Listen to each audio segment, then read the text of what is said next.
So, welcome to tonight's class. This is the last Friday evening class that we'll be having.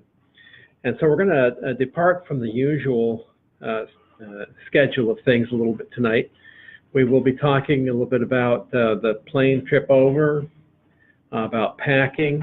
I do have a video that I'd like to show after we get done with these preliminary things, all about rebuilding the temple in Jerusalem and what's going on there. One of the things that we will do when we're in Jerusalem is visit the Temple Institute, which has been devoted to providing materials for the Messiah's temple.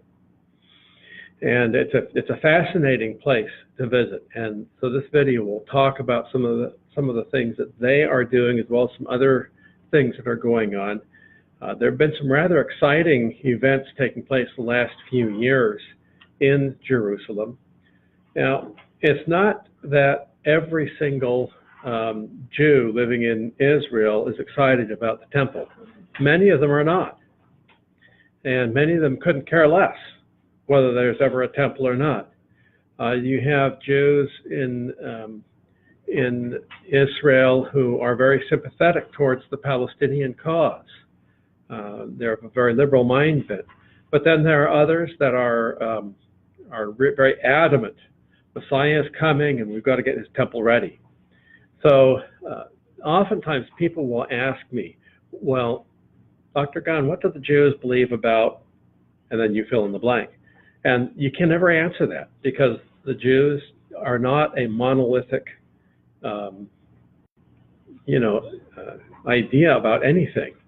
They say where there are 2 or 3 Jews, there are 3 or 4 opinions. And kind of like Baptists. I mean,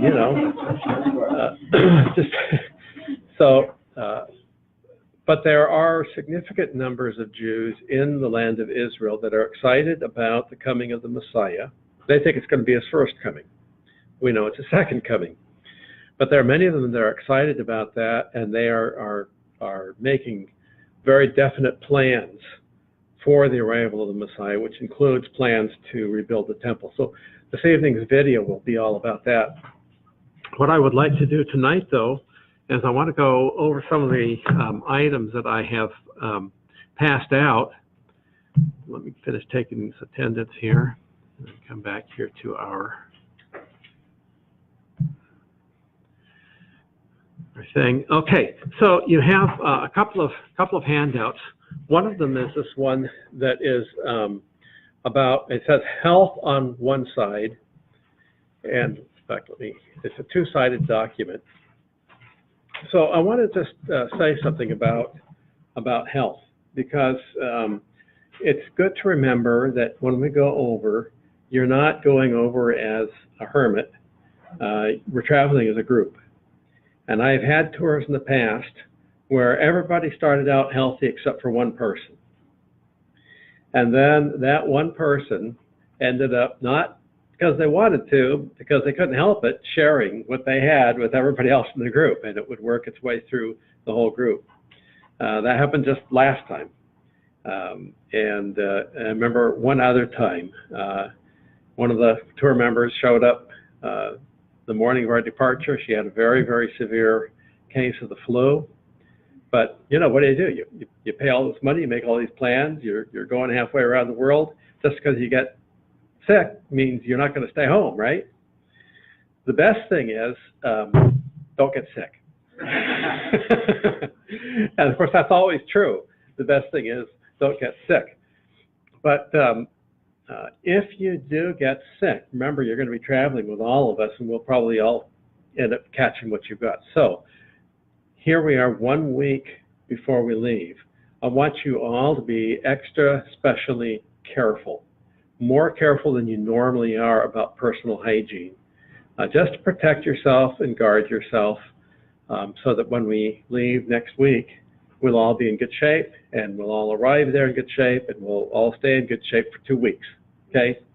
Now, there's no guarantee, what you might encounter, like on the airplane or in the airport, but there are some things you can do to protect yourselves. So what I want to do is I've prepared this document specifically to deal with some of these issues. So any contagious condition you bring with you will likely get shared with the whole group before the tour is over. Please take extra caution beginning now. That means right now, tonight, from this point on, to keep yourself healthy so that both you and the rest of the group can have maximum appreciation of our awesome tour. Hello, Matthew. Glad you could join us. Okay. So here's just some general ideas. And this is all common sense. It's all stuff you've heard of before, but we can all be reminded again. And normal everyday life, if you're like I am, you kind of slack off on a lot of these things. But we all kind of want to be hyper extra careful about all of these things. So washing your hands frequently. Doctors will say this is the very single one most important thing that you can do to keep yourself healthy. Your hands are a conduit for viruses and bacteria. And all it takes is a very, very tiny bit of bacteria or virus on your hands. You get an itchy eye, you reach up here and scratch it, you wipe your nose, or you go out to eat and you're eating food, and your hands are a conduit for those germs to get from wherever you picked it up into your system, and then they get inside your system at 98.6 degrees Fahrenheit. It's an ideal condition. You've got lots of moisture inside, and it starts growing and spreading, and you're not even aware of it for a few days. And then you feel that telltale little scratch in the back of your throat, a little sniffle, and by the end of a day, it's blossomed into a full-fledged whatever. Washing your hands frequently. So that means numerous times during the day. And I would strongly encourage you to, use some hand sanitizer. Carry it around with you. Either the kind that's liquid in a bottle, or you can get those wipes in little packets, and just use them. Notice point number 2, don't touch your face, eyes, mouth, or nose unnecessarily. Now, you can't keep from touching your face. It's going to happen. There we go. Okay. Yeah, there's the hand sanitizer. It's going around. And even when we're over there in Israel, it's a good idea to have hand sanitizer with you. Just carry it, and be really careful about touching your face, because that's where your main openings are that allow these bugs to get in. So another thing, if you're in the habit of taking vitamins, continue taking them. If you're not in the habit of taking vitamins, it might not be a bad idea to get a multivitamin or something, and start, making sure you're keeping your health in good shape. You're getting all the nutrients that you need. The next point is one I used to kind of disregard. Most of my life, I considered sleep as something that was, for the birds. When I was in Bible college and seminary, I averaged about 4 hours of sleep a night because there were just too many things to do to waste it sleeping. This last year, some of you know, I wound up in the hospital. I had a case of amnesia, temporary global amnesia, and they think it was probably due to high blood pressure. So I've been on a real strict diet this last year. I've lost lots of weight. I've got my blood pressure under control. And one of the things that they said is lack of sleep will actually cause high blood pressure. So I've been trying to retrain myself to sleep at least 7 hours a night. And I've been largely successful most nights. And I think that's helped. But sleep, depriving yourself of sleep will do really horrible things to your health. When you're young, you can get by and you don't recognize it, but the effect is cumulative over the years. So it's good just to get into good practices. And I know for those students of ours, Bible college students, your mean old professors give you all these assignments, and you got to stay up late cramming for tests and writing papers and reading books and all this stuff. How are you ever going to get enough sleep in? Well, I don't know that I have the answer for how, but try to get enough sleep. Okay, let something else go, but get your sleep. It's very important. Next bullet point, maybe think about getting a last-minute checkup. If you haven't seen your doctor for a while, if you can get in, if Some doctors you need to make an appointment way in advance, but some doctors maybe you're in a clinic that you can just walk in. That might be good. I know people who always, before they take a trip, go to the chiropractor, get an adjustment. I don't know what you feel, how you feel about chiropractors, but if that's something that you do and think they're great, you might want to go see your chiropractor this week. Make sure everything's in adjustment and you're in good shape. Carry hand sanitizer. Okay, beware of germy surfaces. So not only from your hands into your system, but where do your hands pick up these germs? So just, you know, you don't see the viruses and bacteria, and you're not aware of it. They're on surfaces. So you shake hands, you know, and you don't know what the person you're shaking hand was doing with his hand, 20 minutes before. Lots and lots of viruses are picked up through handshaking. Well, handshaking is nice. We like to shake hands. Pastor has to shake hands with everybody. You can't get away with saying, excuse me, I just try not to get sick. So, but, when you shake hands, well, use that hand sanitizer. And until you use the hand sanitizer, don't scratch your eye. Don't be loading food in your mouth. But handshakes, grocery carts, those are one of the worst, because the different people all through the day are pushing that grocery cart. They've got snotty-nosed kids they're putting in the cart, and you don't know where those people have been, what they've handled before they handled the grocery cart.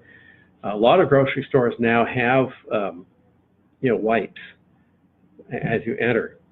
So grab one of those and wipe down that grocery cart before you start pushing it through the store. It's not a bad idea. Here's one, gas pump. They said those are probably germier than even the grocery carts. You think of all the people that are pumping gas all day long, and that pump handle, it picks up all kinds of stuff.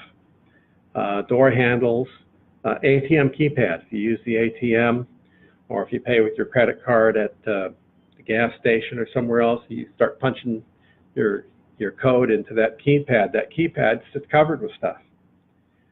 So you're picking up viruses, bacteria from all these surfaces. And much of the time you can get away with it. You're okay. Your own immune system is dealing with it. But don't take a chance this next week. Okay? If you're normally kind of lax about some of these things, just be really, really careful. Other people's cell phone. You borrow somebody's cell phone. They say cell phones are really, really horrible. And computer keyboards. If you go down here to the library and you use one of the library computers, or somewhere else, any kind of a public keyboard is liable to be really pretty nasty. If you could examine it under a microscope, you'd probably be shocked and amazed at what your fingers are constantly touching. And so those can be transmitted to your hands and then transmitted into yourself. Other things, I don't know what you like to do to guard your health. Some people are really strong believers in antioxidants, and they are great. There's lots of different antioxidants that you can get. Vitamin C is probably one of the best, and there are a lot of other things. And they are supposed to be really good at helping your immune system to deal with oxidized things that are in your system. Probiotics, and we're big believers in probiotics, and we take those every day. If you think essential oils are helpful, go for it. Okay, just this next week especially, guard yourself. We love you, but we don't want to share your diseases. Okay, so those are some general ideas about hygiene and health. How about you? You have other ideas? What have you found helpful? Okay. What's the question? About any ideas you have about staying healthy, keeping from getting sick? Anything in addition to what I've just said? Take a bunch of pills. Yeah. Drink a lot of water. Oh, yeah, thank you for that. Stay hydrated. Yeah. Stay hydrated. That's really good. Make sure you drink enough water. And we're probably all guilty of not drinking enough water. I like coffee. I like to drink coffee, but that actually dehydrates you. So yeah, so make sure you get enough water. Yeah. There's water on the airplane? There's water on the airplanes, but they don't give you very much. No. So hold on, because the next thing here is on the plane. So let's talk about this. On the plane, okay, number one point is sterilized surfaces. So again, we like to carry those little packets that have a sterilizing pad in them. And when I first get on the airplane in my seat, people might think I'm crazy, but I don't care. I wipe down the armrests. I'll put down the tray and I wipe it down. And I wipe down the seat back in front of me.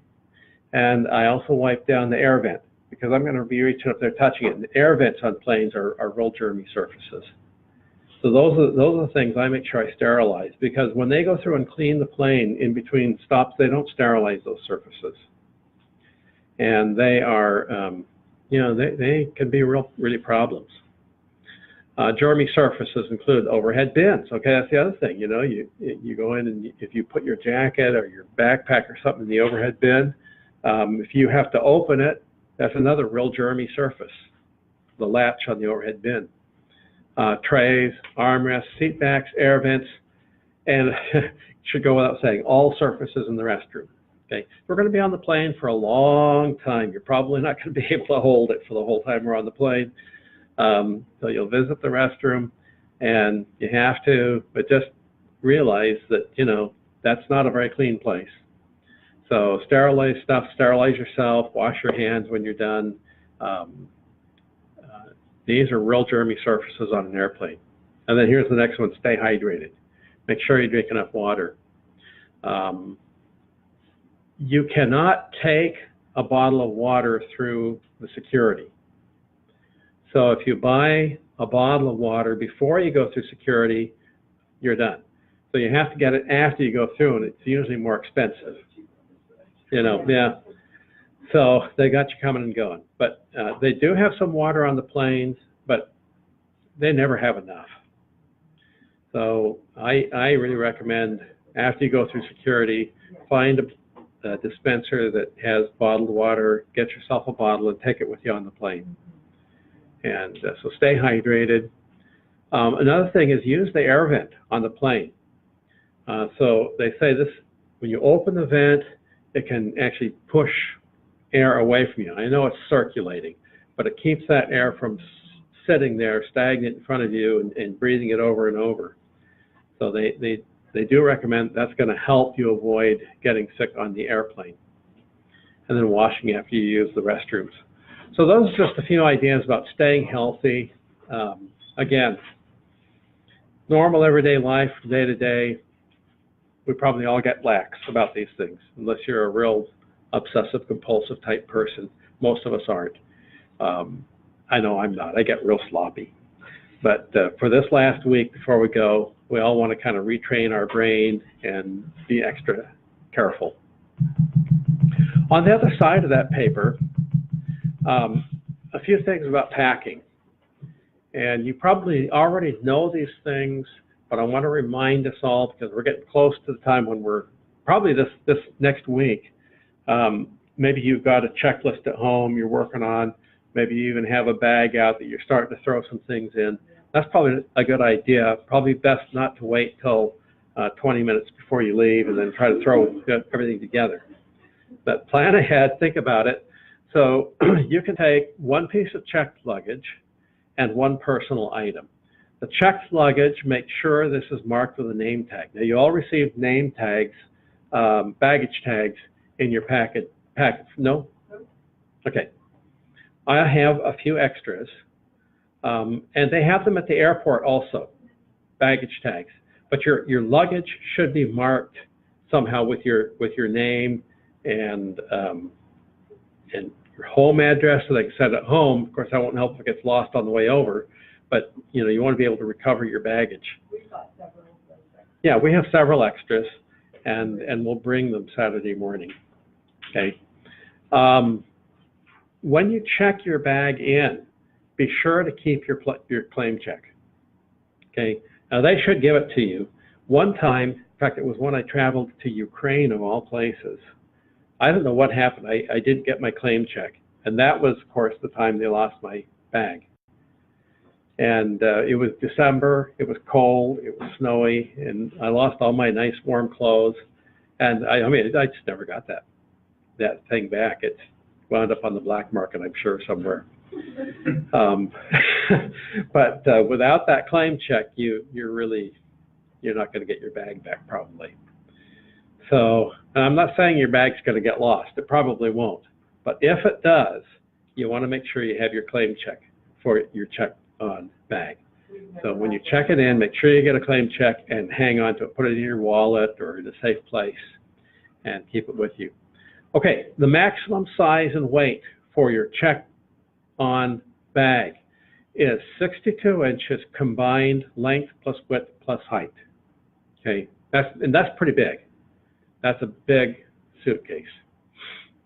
And you're allowed 50 pounds maximum. Anything over that, they'll charge you extra for. But your plane ticket includes that checked on piece of luggage. Your personal item is something that can fit under your seat, basically. And that could be a small backpack, might be a bag, a briefcase, computer bag, something like that you can stash some stuff in. Its maximum size 9 inches by 10 inches by 17 inches. Okay. I was Question. told that you can have up to 17 pounds in the Okay. information I got. Okay. Bag weight, so. That's good. I didn't see that. I checked with you on United's site. Yeah, that you came with my information. Yeah, with your information. Yeah. Okay. Your personal item is not the same as carry-on baggage. So the airline would allow you to have, in addition to the checked luggage and a personal item, the airline would allow you to have one carry-on bag. You have to store in the overhead bins. However, once we get to Israel, we don't have any way to accommodate that carry-on bag on the bus. So, and another thing is, your tour package pays for tipping for the porters for your one suitcase. So you should get everything in your checked-in luggage plus your personal item. So a lot of times you can bring a small like backpack and you can put some extra clothes in there and whatever else you think you might need. I always like to have something in case my big bag does get lost. So I've got some emergency standby clothes for a day or two. Okay, but don't bring the extra carry-on bag because there won't be room on the bus once we get to Israel. Anything you carry on the plane should fit in your personal item. Okay, so you got checked on and carry on personal item, and that's it. Now, about arriving at the airport a week from tomorrow, Saturday morning. One question. Yes. I'm sorry. Yeah, no, this is what this is for. Bag that goes in the seat in front of you, then does your purse, if you carry a purse, that has to go in that? Yeah, yeah, you should be able to fit it in there. I mean, you might be able to sneak by, but and actually, as far as the airline is concerned, if you had a purse and a bag, the airline would just consider that your purse is your personal item and your bag is your carry-on. Right. And so you'd be fine. And that's okay as far as being in Israel too. I mean, whatever you're going to carry with you and you can carry, pretty much put in your lap on the bus, you're fine. Yeah, good question. Thanks for asking that. Okay, now, 1 week from tomorrow, Saturday morning, before you head out the door for the airport, double check, make sure you have your passport. That is the single most important thing that you can have. So we've had people show up and not have their passport, have to go back and get it, and almost didn't make it on the plane. One time I had a lady lose her passport halfway there. This particular year we stopped and changed flights in London. And since we had several hours layover, we took a little tour of London. Well, we got off the plane. we went out and we were exiting through the customs area, and all of a sudden she said, "My passport," but she didn't have it. So we all waited for a while. She went back to the gate. Fortunately, they went on, they searched the plane, they found it. It slipped out of her pocket or something, got between the seat and the side of the plane, and it was just there. So your passport, you want to make sure you keep it handy, but keep it secure. Okay? Yes? Would you recommend that we bring a passport card as well if we have it? Oh, yeah. Would that be useful? Yeah, yeah. And another thing is, you should either photocopy your passport, you know, the main page in it has your information, and keep a copy of that somewhere secure, or just take a picture of it with a cell phone and store that picture somewhere, so that if something does happen to your passport, you've got a copy of that main page of your passport with your passport number, expiration date, and all that information that's in there. That will make it much, much easier to replace that passport. Okay, so so make a copy, some kind of a copy of your passport. But when you get to the airport, make sure you have your passport. You'll have to show your passport in order to board the plane, to get your ticket and all that, and also to go through security. So you'll have to have it where you can keep it handy. Usually, for me, I keep it in my shirt pocket. Some people get these, can get these things on a lanyard around your neck and put it down inside your shirt like this. Some of them have a secure thing that fastens onto their belt and it goes inside their trousers. Some people put it in their pants pocket, but whatever you do, make sure it's secure. It's not going to slip out. It's not going to get lost. Yeah. Something that the IELTS had us do when I came here. Yeah. To always keep it in the same spot. Yeah. Pick a spot and then always leave it. Always. That way, when you Yeah. go for it, you're not like, did I put it in this pocket, or is it in my jacket, or is it? Yeah. So that was super helpful for me. Good. Excellent suggestion. Always keep your passport in the same spot. One year, our tour started in Jordan, in Amman, Jordan, and from there we were coming into Israel. And wouldn't you know it, we got about halfway from Amman to the border, and one of our students said, "My passport," and he had left it back at the hotel. Yeah. So that was a close call. Fortunately, we were able to, this was before cell phones, but I think we stopped somewhere and made a phone call, and someone was able to find his passport and get it to us at the border. But otherwise, he would have been left in Jordan, you know, while we went on. Which reminds me of something else, thinking about the Jordanian border, and this could happen anywhere, really. That same year that one student left his passport at the hotel in Jordan, I was the one that got hung up at the border. And the reason? I had steel-toed shoes on.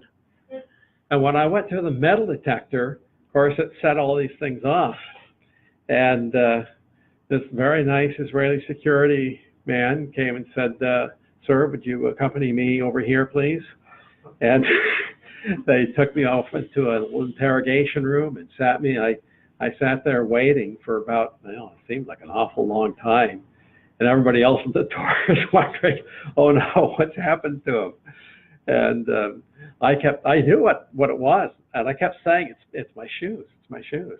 They said, "No, it's all right, don't worry, don't worry." But they asked me all kinds of questions, and they patted me down, they took the wand, and they finally got down to my shoes, and the wand went off, and I said, "I told you it was my shoes." I got a titanium shoulder. Yeah, titanium shoulder. Is that going to have the same issue? I doubt it. They're pretty good now at detecting things like that. It's I got a very- low garage in my leg too. Yeah. And I got a titanium knee. Yeah. No, I'm sure you'll be fine. Yeah, my daughter's got a wrist full of metal too. So. For her wrist, she's got another place. Oh, yeah, over life. Yeah. But Okay, so your passport. A second thing besides your passport, you all have an e-ticket, and you should have that with you. Bring that with you. And you were sent that by Maranatha Tours. The e-ticket, is that list of? It's just a piece of paper. It's, This here. okay, let me see it. I want to see that too. Yeah. It's in a little pack, in a little. Oh, I yeah. did accept the No, e-ticket is, send those. I did not have. Okay. the e-ticket. Yeah. That's kind of one of the people's, So the travel that's license. more or less an itinerary, huh? Okay, I have Now, the that. nice thing is, okay, listen to this though. If you don't have your e-ticket, it's not a big deal because you're in their system. All you have to do is show your passport, and the computer will pick it up, and it'll register, and you'll get your boarding pass. Okay, but bring your e-ticket with you. Just be on the safe side. Okay. And you did get baggage tags, huh? Didn't get luggage tags? I didn't get the tags, but none of us did. Okay. I will call and make sure, on Monday, I'll call Maranatha Tours, make sure we've got everything we need. As far as e-tickets, they can fax those to me. We do have that, we have the- Okay. That's just not the way. Yeah. Okay. Well, I've got some extra baggage tickets, Yeah, I got it. or tags, and we'll make sure everybody has what they need. Okay, now, another thing that you need to make sure you have when you show up at the airport, if you have any required medications, if any of you are taking, blood pressure meds, you're taking medications for this or that, we're going to be on planes for a long time. So if you have stuff in your check-in luggage, you're not going to have access to it. Any medications you think you're going to need, make sure you have it with your carry-on stuff, your personal item, okay? And you want that in the bottles that they come with? Yeah, you'd better put it in, if it's prescription, have it in a prescription bottle so they can identify I that. take a bunch of vitamins and stuff, but I'm gonna We have to do do the too. same thing with that. We've never had a problem with vitamins. We take a lot of vitamins and supplements, and we've never had them question it. They never question. Mm-mm. Or But- medication. Yeah, but I always wonder in the back of my mind, are they going to think I've got illegal drugs, Yeah, so I'm gonna keep keeping all of them.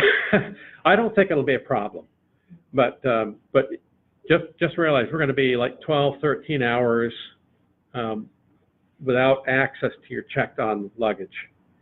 So any meds you need, make sure you have them with you. And then you all should have received a name tag from Maranatha Tours with a lanyard. So wear that to the airport. Just wear it and get used to having it. You're going to wear it every day while we're on tour. The nice thing about this is it identifies you as part of our tour. And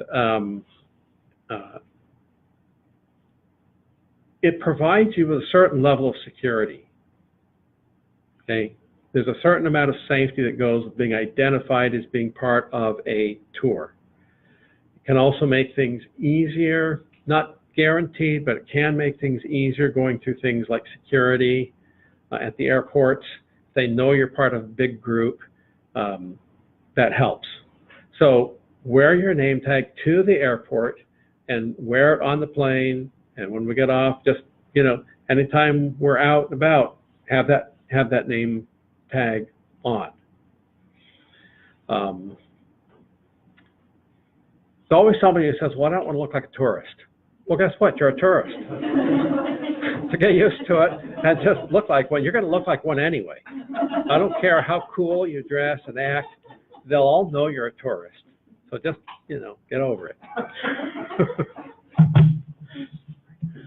Okay. Okay, so that's what you need to make sure that you have. What should you not have? Okay, you all know this, but just good reminder, no pocket knives. You have a pocket knife, they'll take it from you, you'll never see it again. Okay, all my life, I've always had a pocket knife. I feel like I'm naked without my pocket knife. But when I fly on an airplane, I don't have it with me. Put it in the luggage. Now, you can put it in your checked your luggage. This question comes up. Now, I'll tell you, strictly speaking, carrying any knife in Israel is illegal, even a pocket knife. Are they going to make a big deal out of it? Probably not. But if you take one, make sure it is not a knife with a locking blade.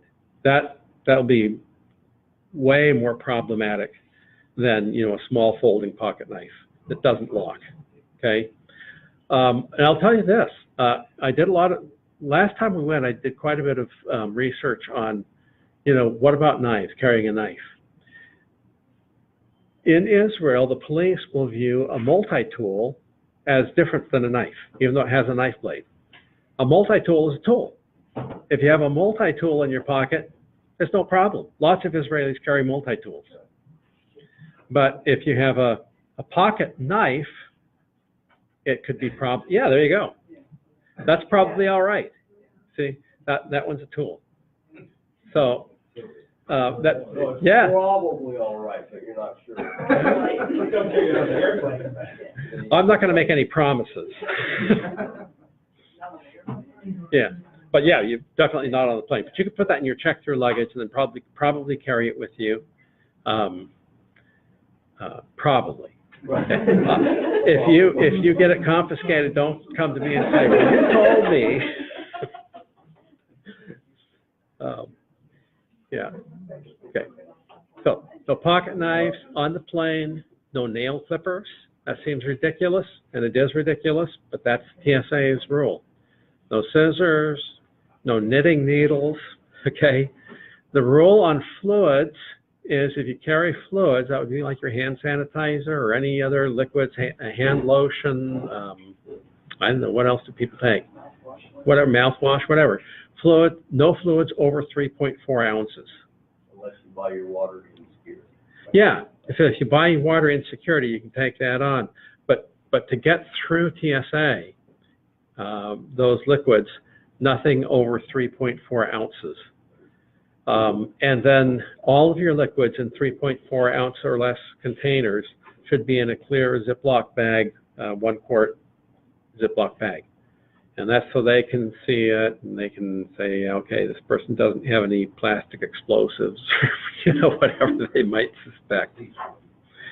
The other thing that we've had issues with flying, especially if you're into reloading. Oh, yeah. You do any reloading within like a week. Oh, yeah, the residue on your hand.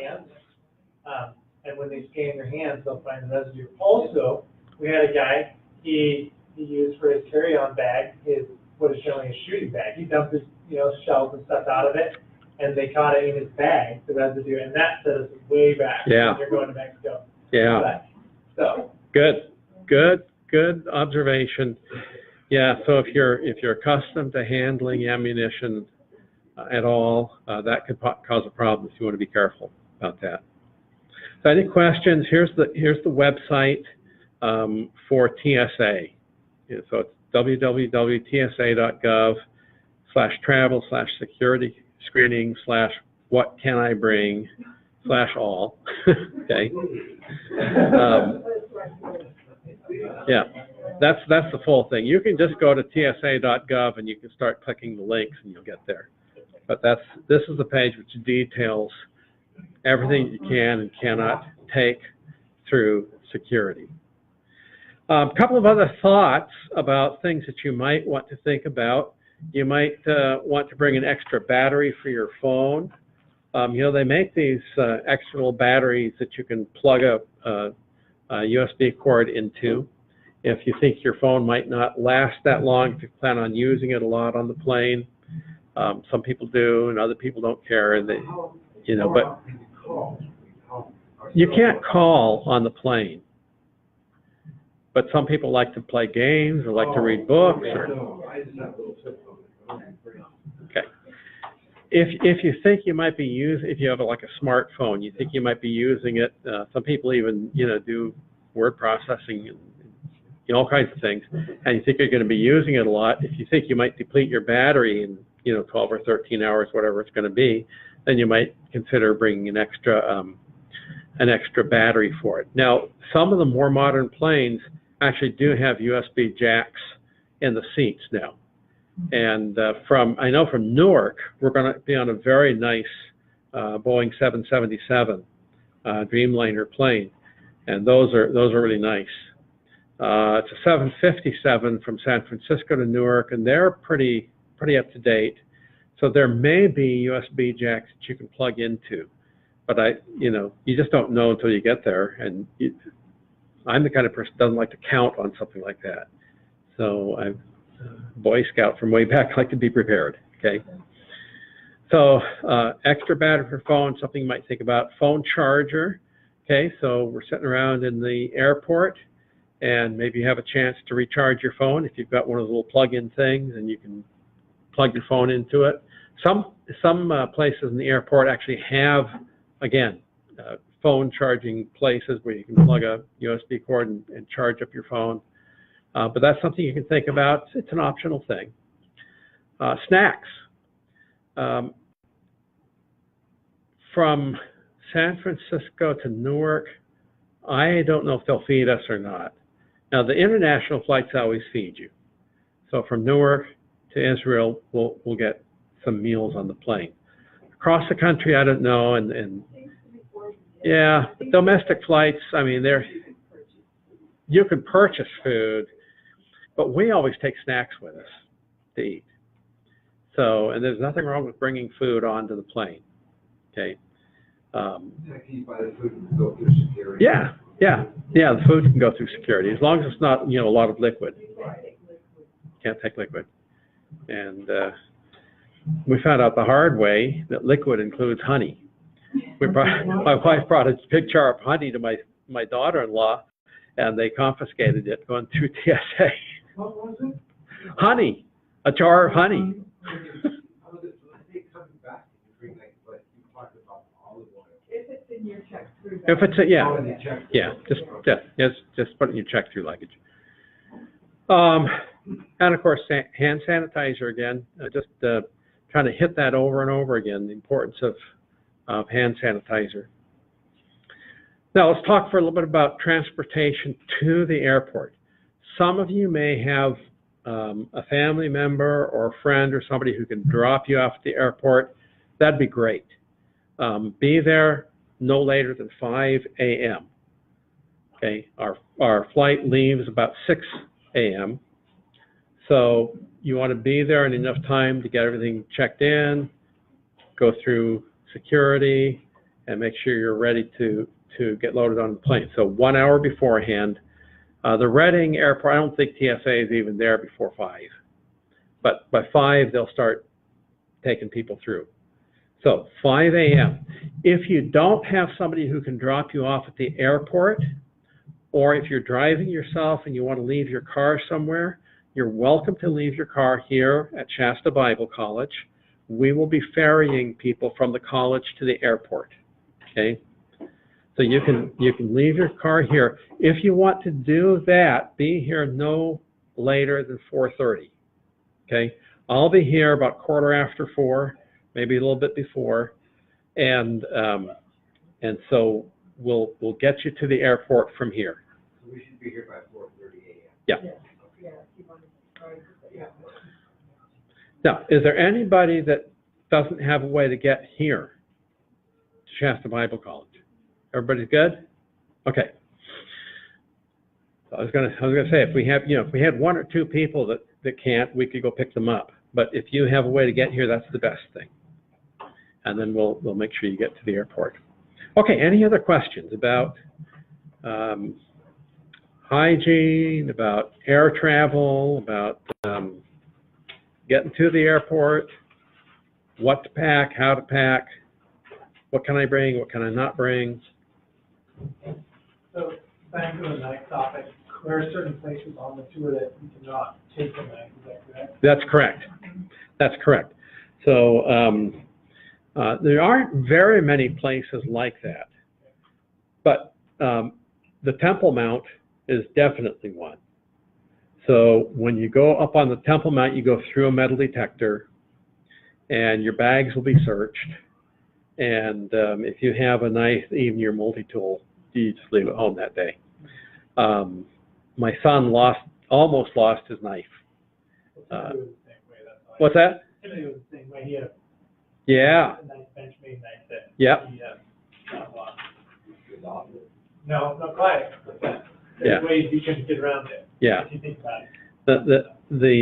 When the time my son went, he had a nice big pocket knife, locking blade, you know, and he just, I don't know, he says he forgot. I don't know, we reminded everybody over and over and over again. Had to be my son, of course. There we were at the security going up to Temple Mount, and I was one of the first people through, and everybody's filing through, and all of a sudden somebody comes up and says, "They've got David back there. He had a knife." Oh no. So we went back, and our tour guide went through, and he had a long, involved conversation with the security guards. He could not talk them into letting the knife through. He said, "Keep it here and we'll come back and get it." They said, "No, we can't do that." We tried everything. So finally the solution was, the tour guide tells David, he said, "Go down there, see where those planters are with those trees, just hide your knife." And we'll come back and get it later if it's there. So that's what he did. He hid it. And then after the tour was all done that day, it was actually after dark, we got back to the hotel, and the tour guide took us down there in his own private car, and he could not find his knife. We searched and we searched and we searched. We looked through all these planters, and we were just about to give up. And I said, "Well, let's look one more time." And we looked one more time and we found it. I was going to say, they probably got cameras everywhere. Oh, yeah. And once you put it there, went and got it, but I was wrong. No, this was quite a few years ago. There are many more cameras now than there were back then. Yeah. But Now, all liquids in 1 quart Ziploc, you're going to put liquids in a Ziploc bag? yeah, That's just for your carry-on. That's just the carry-on. that's just what you carry on. You can put as much liquid as you want on your check through, Oh, yeah? but in your carry through. You're going to die when you learn. I'm going to take a bottle of, it's about that big around, about that tall, olives, but they got, what do you call them? Gosh, I get so tired of this being getting old. Yeah. Well, anyway, but yeah. Garlic, there's a. Oh, yeah, garlic, yeah. Oh, yeah, those are great. Those are wonderful. Yeah. Okay, good. Yeah. I'll just figure out about it. Yeah, you can put that in your check. Every day. Yeah, you can put that in your check through luggage. You'll be fine. I'll be fine. Just don't try to carry it on in your carry-on stuff. Yeah. Okay. Any other questions? Keep getting the cold, so I didn't. Yeah, no, that works. That garlic is great stuff. Yeah. Okay. I'm not going to read through this whole thing, but you have this other article I just read the other day, and I thought it was excellent. And a lot of the information from this I just shared with you. But this came out this was just last year in Health and Wellness, November 2nd, 2018, by Ed Hewitt. Skip the airplane cold, it's called. And so 5 ways to avoid getting sick after flying. So, you know, lots of people pick up a cold or a flu bug by flying. You think about it. I mean, you're in this metal cylinder with several hundred other people, and you're all sharing the same space, breathing the same air for hour after hour after hour. It's kind of a miracle that not everybody gets sick on an airplane. So, you know, you want to make sure your immune system is working really good before you get on. And then when you're on, there are precautions you can take. We talked about sterilizing surfaces, about using the air vents. All those things are really good. But this article details a lot of these things. I was not aware of how important humidity was. So many older aircraft have very low humidity. One thing that's nice about the new 777 Dreamliner is they've taken that into consideration. There's much better humidity levels in the Dreamliner jets. They're quieter, they're smoother, they have better pressure. The one that we'll be flying from Newark to Tel Aviv is a very nice jet. But you still want to be aware of humidity issues. This is one reason why it's important to stay hydrated. And they say even your nasal passages, keeping them moist, anything you can do can help a lot. So here are these tips to avoid getting sick. I'll just let you read through that on your own. Just a good, helpful, simple article on trying to avoid getting sick. Who wants to be sick when you're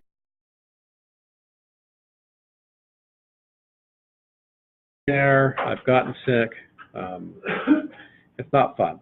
When you're cold, then in case you do get sick. Yeah, bring some cold medicine with you. So if you get sick, you know, I'm not a big fan of cold medicine myself. I'm just kind of old school. I get a cold, let my body fight it off. But if I'm on a tour that I paid this much money for and I've been looking for and I'm probably never going to do it again, I'm going to use some cold medicine to get rid of those symptoms. So I can enjoy myself and maybe sleep good at night. And then I'll, you know, face whatever consequences I might face after I get home. But just, yeah, bring some cold medicine with you, or any other medications to deal with issues. We'll have a simple, basic first aid kit for minor scrapes and things like that. But you might want to pack a few things like that, some Band-Aid, maybe something to sterilize something with, some antibacterial lotion. One question. Yeah. Batteries. Going through our carry-on bag, I got batteries from my camera. Yeah, in your carry-on, it's okay, not through your check-in. Your check-through luggage, they do not want you to have, especially lithium batteries. But I would, any batteries like that for your camera, carry them on. Put it in the check-in baggage? No, not your check-in, your carry-on, Okay. your personal item. Okay. That's Yeah. bring it on the plane. Yeah. So if you've got batteries for a camera, phone, something like that, carry it on Why with don't you you. talk about the Duracell? It's all right. Carry them on. You Just carry them on. can Just buy be on the them safe anywhere side. over there, can't you? What's that? Like double A's, and those kind of batteries, you can buy them anywhere, You can. yeah. You can. Yeah. You know, I don't think it's worth the fuss. Well, yeah. They don't have Costco there, but. They don't have Costco. They have street vendors and they have shops, and you can probably buy, you know, AA, AAA batteries, that kind of thing. But if you need a special battery for like a camera or something like that that's a little bit unique or different, I just bought a 704 Duracell. just put them in your put them in whatever you carry on the plane with you. Okay. Here's a little tip. When you go through, when you arrive at the airport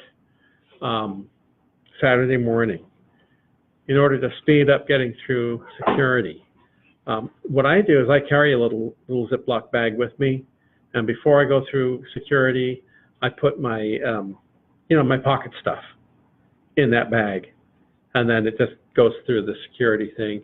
Because you're going to go through the scanner, you're not supposed to have anything in your pockets when you go through the scanner. So, you know, just try to simplify things. Yeah, your house keys, leave them at home. Okay. All right, so if there are no other questions, what I want to do now is take about a 15-minute break. We'll come back at 10 minutes past 7. And I want to show you this video about rebuilding the temple in Jerusalem. And there's some fascinating information. So right now we're going to be on break for the next 15 minutes. We will come back and start up promptly at 7:10.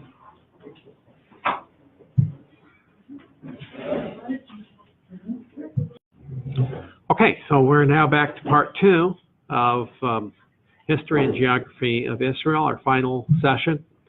And we're going to finish up our class time tonight by watching a very fascinating video that is done by Jimmy DeYoung on the rebuilding of the temple. And I think you'll find this to be quite interesting. This is available on YouTube for free, so it's kind of a nice thing.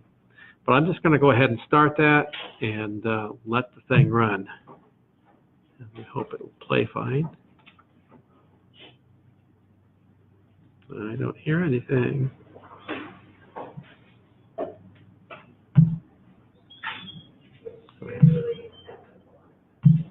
There's no sound.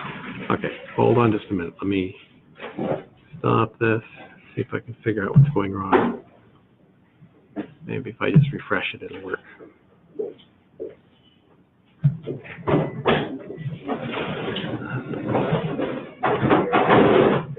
I had it working before class. That shouldn't make a difference because this is just plugged straight in.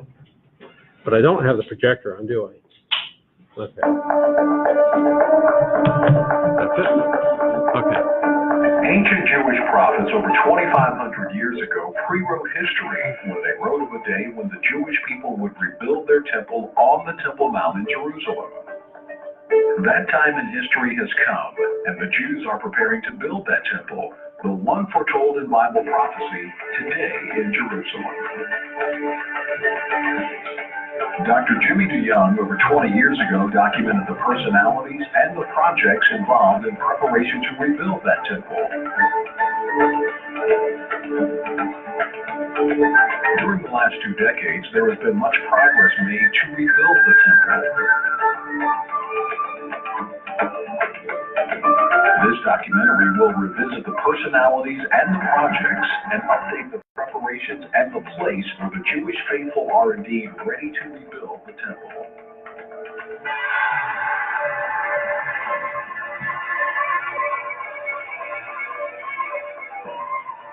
Dr. DeYoung is on the Mount of Olives in Jerusalem with all of the details.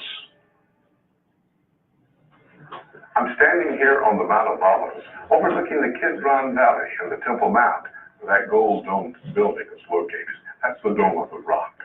I've come here to introduce this new video to you, a video which is a revision of my original documentary on the preparations to build the next temple, ready to rebuild, produced some 20 years ago. I believe we need to update you on what's been happening over these many years. We're going to go to the different locations, meet the different personalities that will help us understand how close we are to that next temple. We'll discuss all of the temples in the future and how eschatologically everything is going to unfold. We'll look at the place for the temple, the prophecies pertaining to the temple, and of course the preparations for that next temple. This will be a video that will give you an urgency of the time in which we're living. Let's go next to the Temple Mount, where the Gold Dome building is. Let's begin our understanding of how close that next temple might be to being erected there on the Temple Mount. This is the Temple Mount in the city of Jerusalem. It is the most sacred piece of real estate for the Jewish people in all of creation. For the Christians, it's the place where they believe that Jesus Christ, when he returns as the Messiah, will build his temple, the millennial temple, the Messiah's temple, right here on this spot. The Islamic world thinks that it's the third most holy site for them. They believe that stone underneath the Dome of the Rock was where Muhammad stepped off of his horse and went into the seventh heaven. This place has a great history. This is where Mount Moriah, located underneath that Dome of the Rock, where Abraham brought Isaac to offer him in sacrifice. It's the same location where Ornan the Jebusite had a threshing floor. King David purchased that threshing floor in order to offer a sacrifice as well. And then this is the location where King Solomon, David's son, built the first temple. Zerubbabel, he and the 50,000 Jews that came back out of the Babylonian captivity built the second temple on this spot. Herod spent 46 years refurbishing that temple to make it the majestic building. The rabbi said it was the most beautiful building in all the world, and if you had not seen Herod's temple, you'd never seen a beautiful building.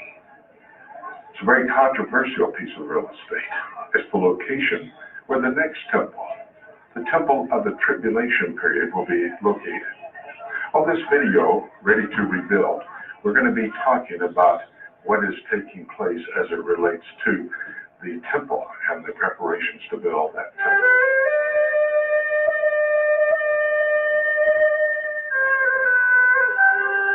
Where you can see those two green skylights, underneath the surface of the Temple Mount is located a 10,000-seat mosque, a very controversial Islamic holy site that was built there over the last 10 years.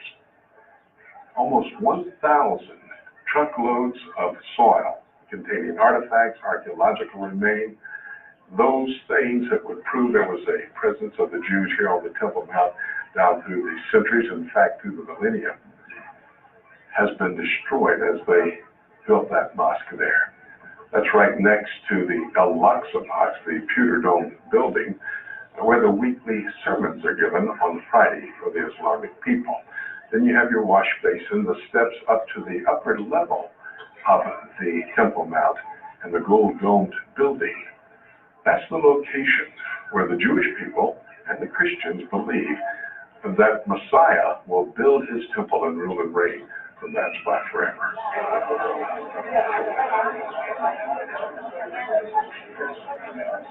This is the wash basin here on the Temple Mount, the location where the Muslims would wash their hands and their feet before they go into Al-Aqsa Mosque.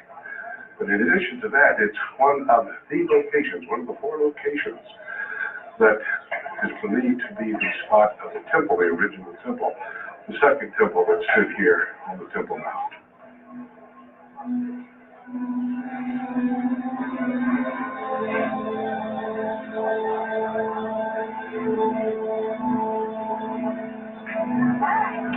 We come here to the upper level of the Temple Mount. The second location that many believe may well be the location where the temple stood in the Holy of Holies would be the self-standing wall just to the west of the Dome of the Rock. There are those who believe that was actually the location for the Holy of Holies. But Asher Kaufman, he has done a study, he's a physicist here in Jerusalem, believes it's over the Dome of the Spirit. Come with me, let's go to the Dome of the Spirits.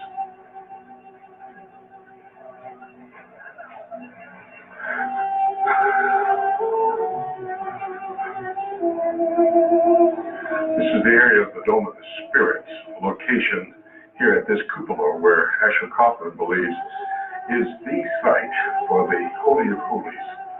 The reason he makes that statement, he studied the tractates where he believes the temple would have been lined up with the Eastern Gate.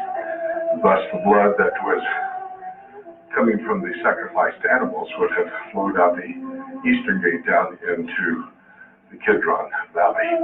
This is a third of the locations where there are those believing that this was the spot, this cupola, the Dome of the Spirits, where the Holy of Holies was actually located.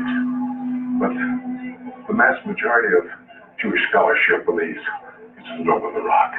Come with me, let's look at the Dome of the Rock.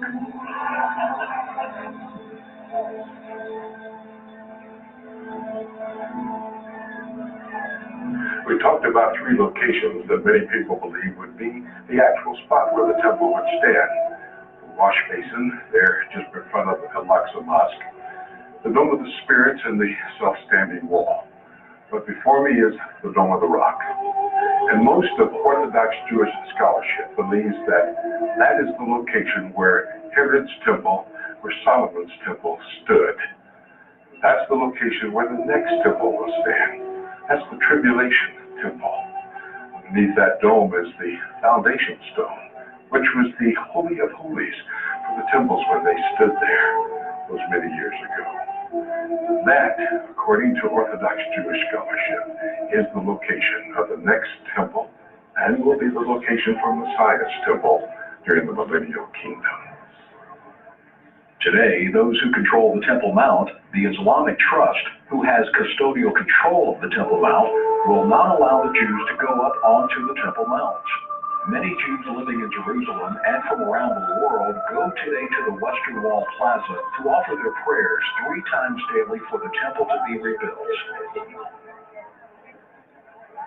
I'm here in the Western Wall Plaza, and as is usual, many people have come to visit this particular site. There are many Jews here, of course, they come to go to the Western Wall to pray for the next temple to be here in the city of Jerusalem. But the Christians come to see the site and to also go and offer a prayer there at the Western Wall.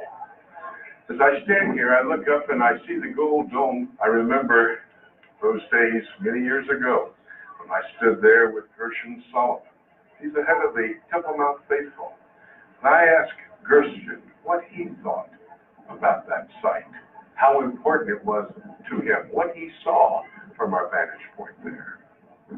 You know, when I'm so close to the place, I feel that I'm not here.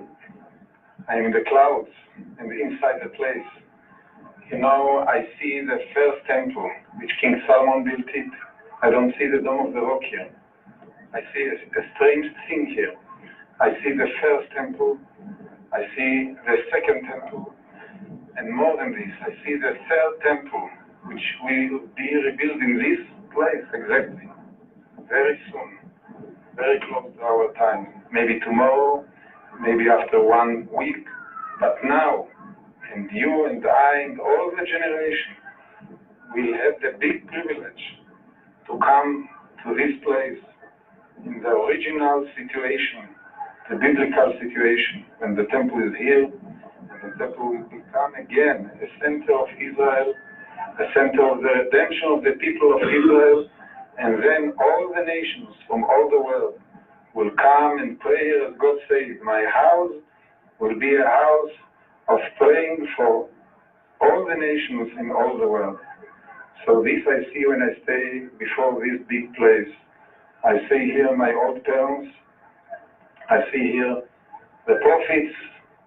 And Eugene and I, we have the privilege to stay on the place which the prophets, the big kings, all the big figures of the Bible stayed here. Thanks to God that we are here. Being here in the Western Wall Plaza reminds me of the very first time I met Gershon Solomon. It wasn't a proper introduction. Actually, all of the news media was covering Gershon as he endeavored to try to take the cornerstone up onto the Temple Mount to erect the cornerstone and start the building of the temple. It was in 1991 when Gershon and I walked together with my cameraman up to the McRobbie Gate. There they stopped him and he stopped to pray for the rebuilding of the next temple on the Temple Mount in the city of Jerusalem. Let's go back in time, almost 20 years, to that very same event where I met Gershon and he endeavored to try to put the cornerstone on the Temple Mount. I want to say to all of us, the struggle of the Temple Mount and the Eretz Israel is a struggle of all the Jewish and the Israeli people. For this holy mountain, for this city, Jerusalem, the capital of Israel, and for the land of Israel. This struggle will continue and stronger. I want to say two important facts. First of all, we are opening now a very important law struggle on the ownership of the Temple Mount. We will come and say everyone in the world. The Temple Mount belongs to the Jewish people by the will of God. It was chosen to be the soul and the center of the Jewish people, and it will continue to be forever.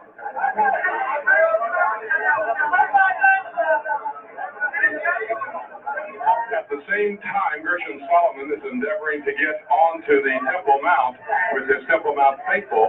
There's a group of Hasidic Jews, the hyper-Orthodox Jews, who are opposed to ever going on the Temple Mount, any Jews ever entering this most holy of places for all the Jewish people of the world. They're here at the same gate demonstrating and trying to keep the Temple Mount faithful and Gershon Solomon from going to the Temple Mount.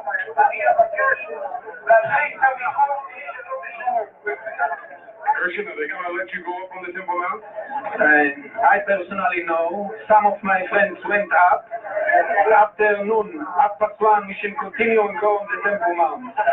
Now we continue all the other events. We shall go and read Megillat Eicha, we shall pray, we shall go to the other gate, we shall go to the house of Arik Sharon, to the cornerstone, We should put it as a memorial stone.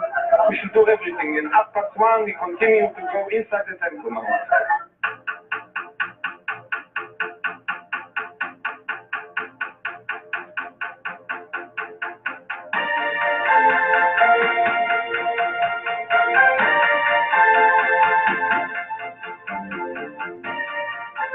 What you have just witnessed happened on one of the most solemn fast days for the Jewish people, the day referred to as Tisha B'Av. Tisha B'Av is Hebrew for the 9th day of the Jewish month Av. On the 9th of Av in 586 BC, Nebuchadnezzar and his army destroyed the first temple, the city of Jerusalem, and took the Jewish people into the Babylonian captivity.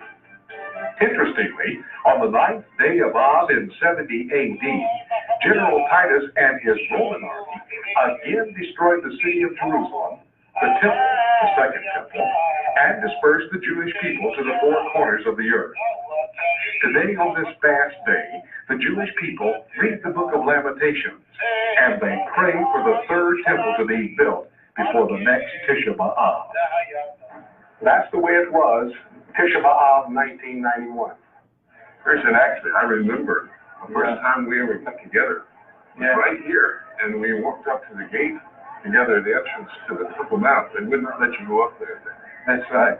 Why wouldn't they let you go up? Because, not so much because of the, let's say, the Israeli authorities or the police, but because the Arabs, on the Temple Mount, they, years ago, especially in 1990, and then again 5 years ago, they warned the Israeli authorities that if I will go up on the Temple Mount,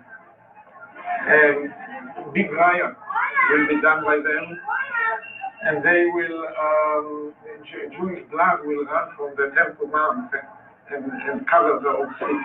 Just one person, just Gershon Solomon. Yeah, just Gershon Solomon. Actually, they put me in the year 1990, and as I said 5 years ago, again on the top of the murder list or hater list, Yes. calling the Arabs to kill me. Yeah, because maybe they understand so well that this place, the Holy Mountain of God, the location of the first and second temple, and the location of the third temple, soon to be rebuilt. Yes. Sure, for this we are working day and night, and they understand that once that Israel is coming back to the Temple Mount completely, not as today, but completely, and they are removed from the Temple Mount, they will be removed from all the Holy Land, the land of Israel. And a new era will start in Israel, in the Middle East, in all the world. And Islam is over. In Genesis, the 22nd chapter, God directs Abraham to make his way from Beersheba, some 60 miles, to Mount Moriah, and to offer up his son Isaac. Tradition tells us that the area known as the Temple Mount is where that potential sacrifice took place. In fact, the rock upon which this happened is underneath the Dome of the Rock, a Muslim memorial in the old city of Jerusalem. This spot, which is the most sacred spot on earth for the Jewish people, is the same location that King David purchased from Ornan the Jebusite almost 1,000 years after Abraham and Isaac. In 1 Chronicles 21, the story unfolds of the offer of the threshing floor as a gift from Ornan to King David. In verse 24, David said he would not take that which belonged to Ornan for the Lord. David said, I will verily buy it for the full price. In God's plan for a house in which his glory would abide with the people, he set forth as a prototype the tabernacle. During their wanderings in the wilderness, God gave the Jewish people, through Moses, the entire plan for the construction and operation of the tabernacle. This tabernacle, simple but yet perfect in its ability to serve the need the Lord had for a place where he could dwell with his people, would serve as the model for the first temple that Solomon would build almost 500 years after the tabernacle. Thus, the stage is set. We have the foundation upon which we can unfold the story of this video, a story that will give us a perspective of the temple past, the program and prophecy of the temple future, and the current prospects in preparation as revealed in the intensity of activity surrounding the temple present. Presently, the Temple Institute, a group of Orthodox Jews, is working to make ready all preparations for the next temple.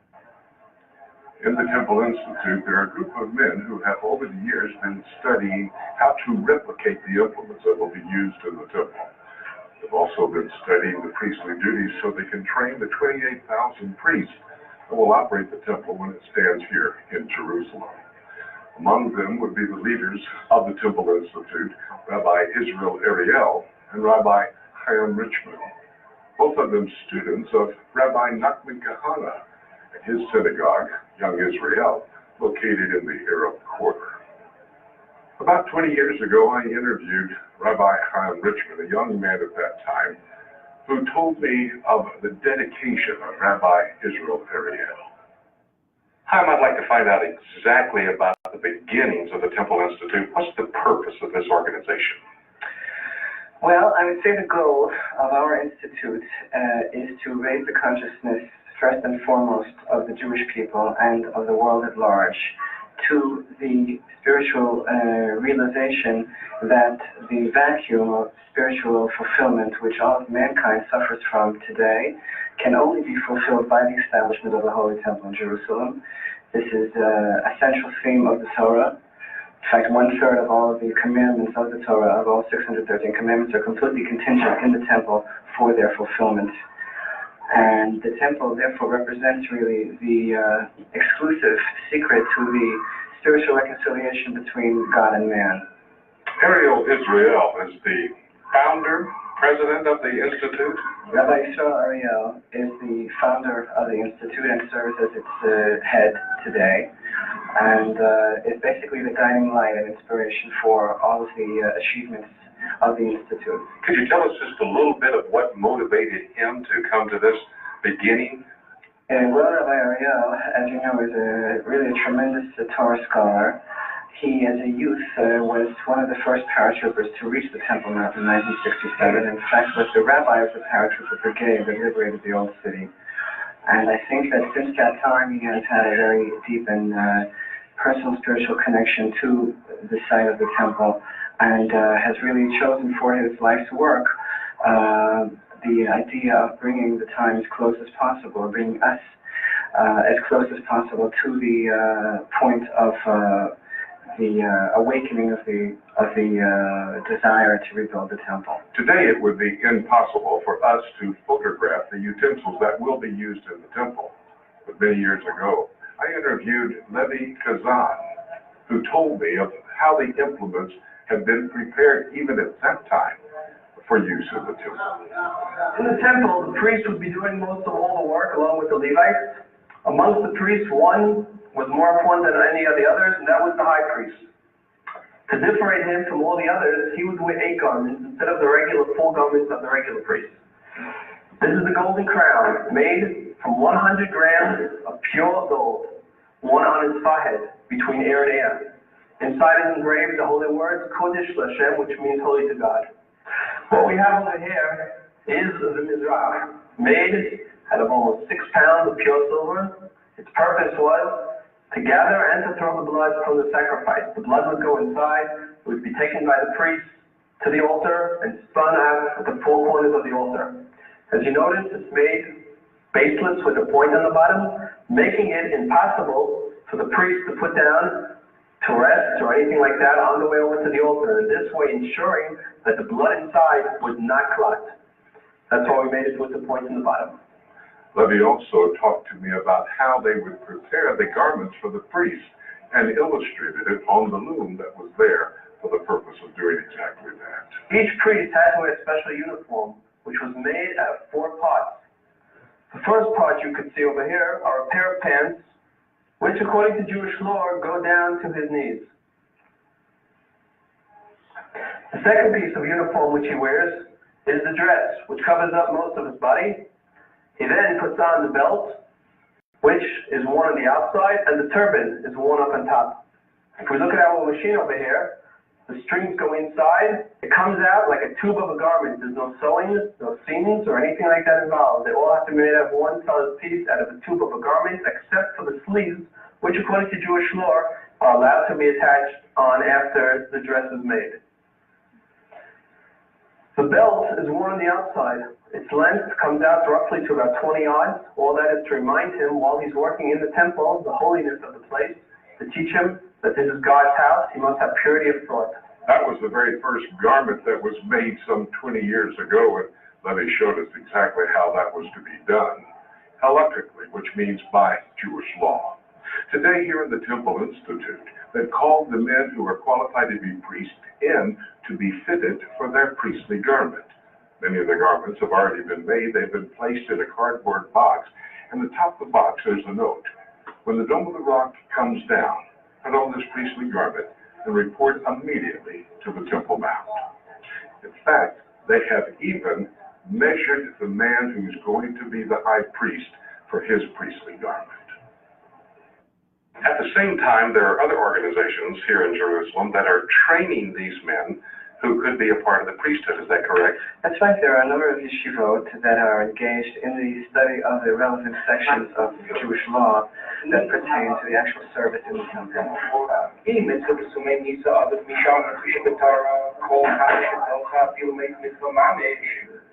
There's an organization here in the city of Jerusalem that are manufacturing harps. And in fact, for the last 2,000 years, that's not been done here in the city of Jerusalem or in Israel.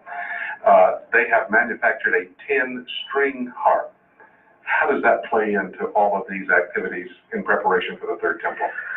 Well, the 10-stringed harp, as it's called, or the lyre, is the instrument which traditionally we associate with King David.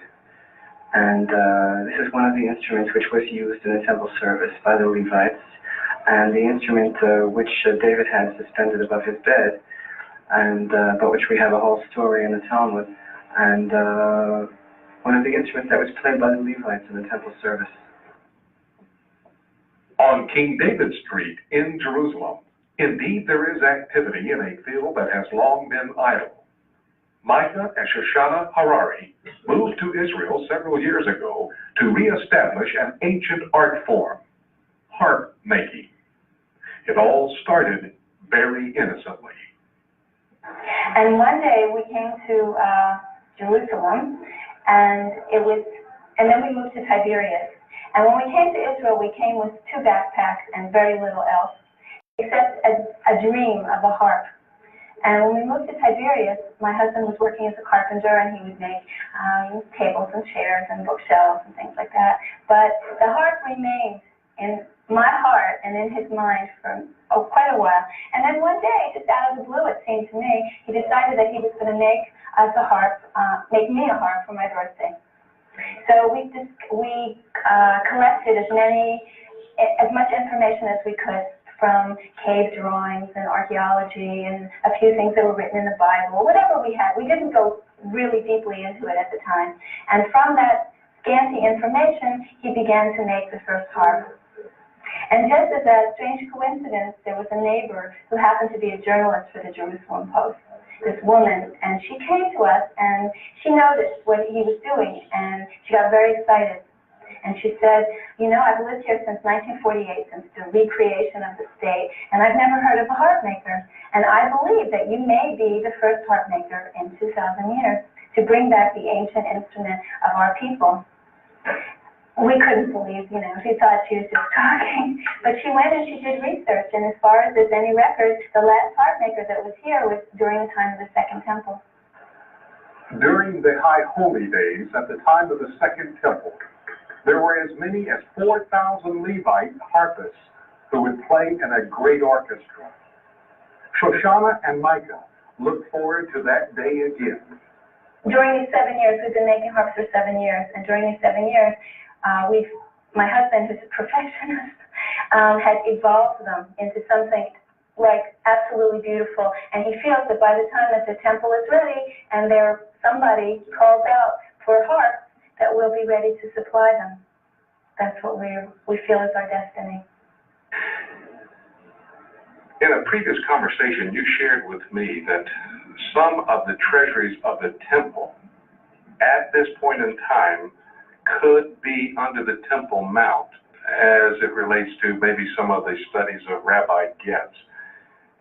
Could you enlighten us a little bit on that? There is a Jewish tradition which Maimonides brings in his code on the laws of the temple, that underneath the temple mount itself there are buried various items from the first temple, and he enumerates those items. From what I understand, Rabbi Getz has expressed his feeling that he knows exactly where these things are, and I know that he did try on one occasion, unsuccessfully, made some sort of beginning of an attempt to possibly get to those items. Rabbi Getz is the chief rabbi of the Western Wall. At 82 years of age, he is awaiting the coming of the Messiah and the rebuilding of the Third Temple. Through Minnow Kalashir, our interpreter, Rabbi Getz talks about these temple treasures needed for the Third Temple. Do you believe that some of the temple treasuries are under the Temple Mount? For example, some of the utensils and maybe even the Ark of the Covenant? אם אתה חושב שחלק מהדברים שהיו בתוך אוצר בית המקדש נמצאים מתחת לבית המקדש, למשל ארון הברית? לא הבית השני, זה הבית הראשון דווקא. Not from the second temple, most likely from the first temple. Some of the utensils from the first temple. We know exactly what it is. And again, it's within the Gemara. Exactly where the Ark of the Covenant is? האמת, הוא שואל האם אתה מתכוון לארון הברית או לחלקים דברים אחרים? He said the left, the menorah, and the ארון הברית, I don't know what he said in English, the Ark of the Covenant. That's the place where they go. Also the tablets. And the man can. Aharon stick, the one is used in with arrow to do the miracles and some more things. Another distinguished Jewish scholar is Rabbi Shlomo Goren, former chief rabbi of Israel. He also has done work on discovering the temple treasures. We have enough reason to believe that the Ark, the Holy Ark made by Moses, and the table from the temple, and the candle made by Moses are hidden, and other items, many other items, very important items, are hidden just beneath the Holy of the Holies, very deep. And we started digging. We came close to the place, not far than 34, 35 till 40 yards from that place. But unfortunately, when we came so close, the Arabs started rioting and disturbing us, and the government became afraid. And they stopped us, they built just a wall, and we had to finish our digging. But I'm sure that if we would keep on digging, we would find a tremendous result of items from the temple. You will ask me, where is the Ark of Covenant? As we know by a very old tradition, that the Ark of Covenant that was located in the Holy of Holies, the only thing that was in the Holy of Holies on the rock was the Ark of Covenant. Now, in the when it was about the destruction of the first temple,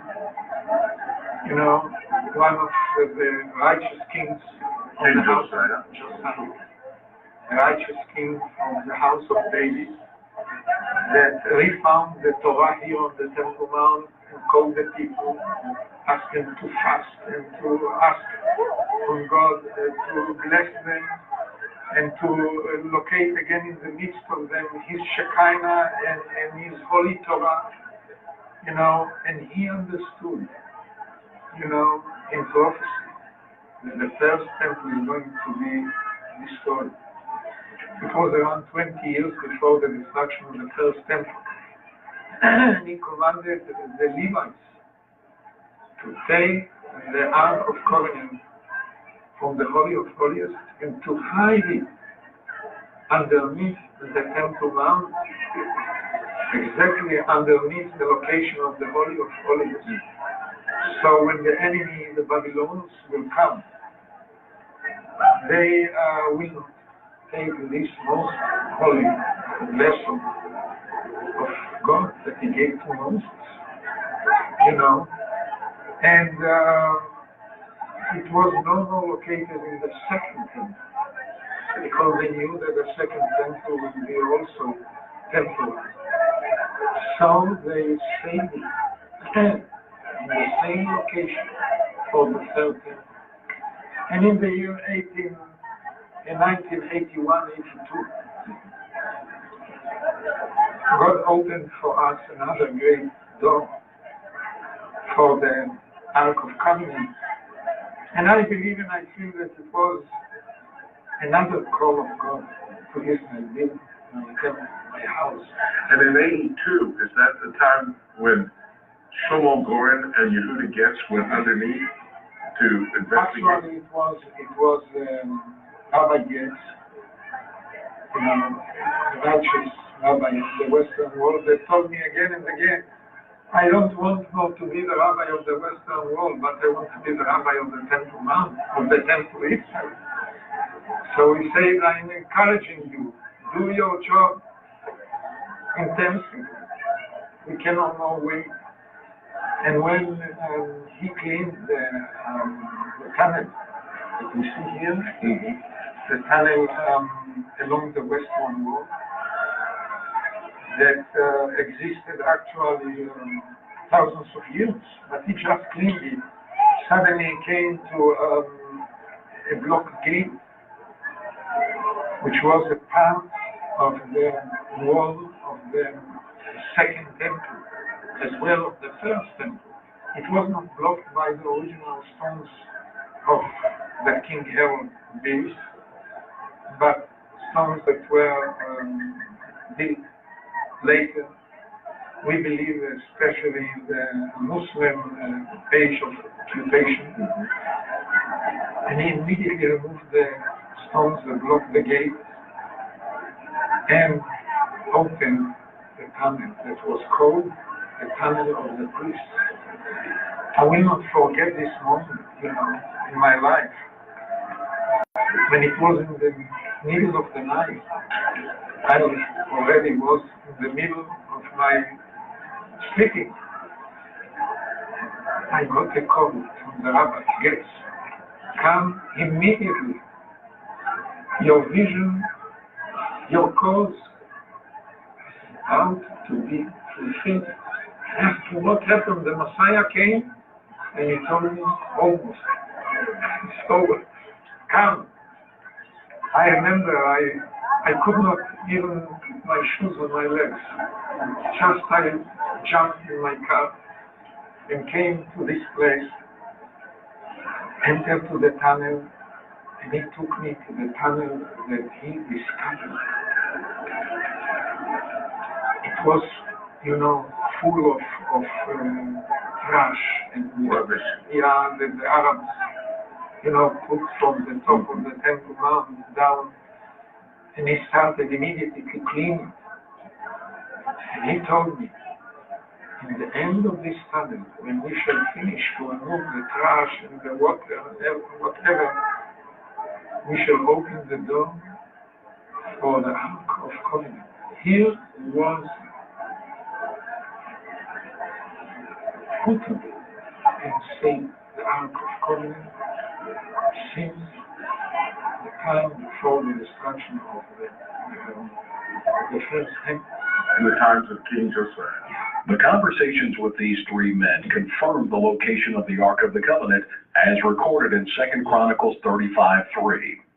The Temple Mount, the site where the next temple will be built, will be the center of controversy in the last days.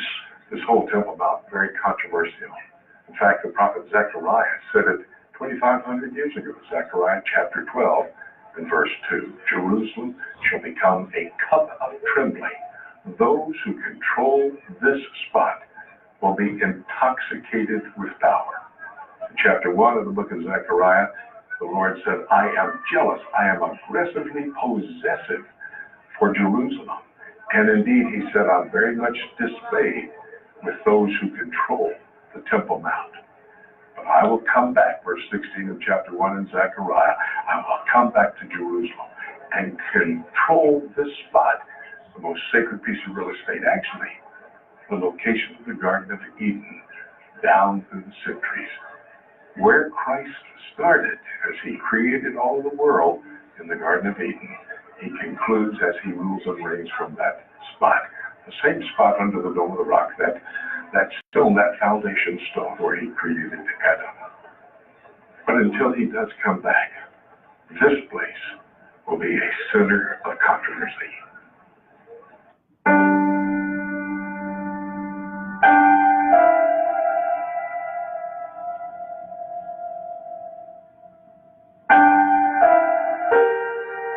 Recently, Jimmy spoke with Rabbi Richman about the prophecy of Zechariah. Rabbi Richman, recently when I was interviewing you on my radio broadcast Prophecy Today, you made the statement that we are living in the day that the ancient Jewish prophet Zechariah described in chapter 12, verses 2 and 3, that Jerusalem would become a cup of trembling and a burdensome stone. What did you mean by that? How are we living in that day? First, I think when we study the Bible, we see very clearly that everywhere Jerusalem is tantamount, it's the symbol of everything that's good and right in the world, the presence of the one true God, the place that the Creator chose to make his existence and presence manifest to all mankind. Jerusalem is a symbol of the divine side of life and the ability of humanity to hook up and connect with its loftier potential. All throughout the Bible, we see that this is the unique status of Jerusalem, the one place on earth that God has chosen.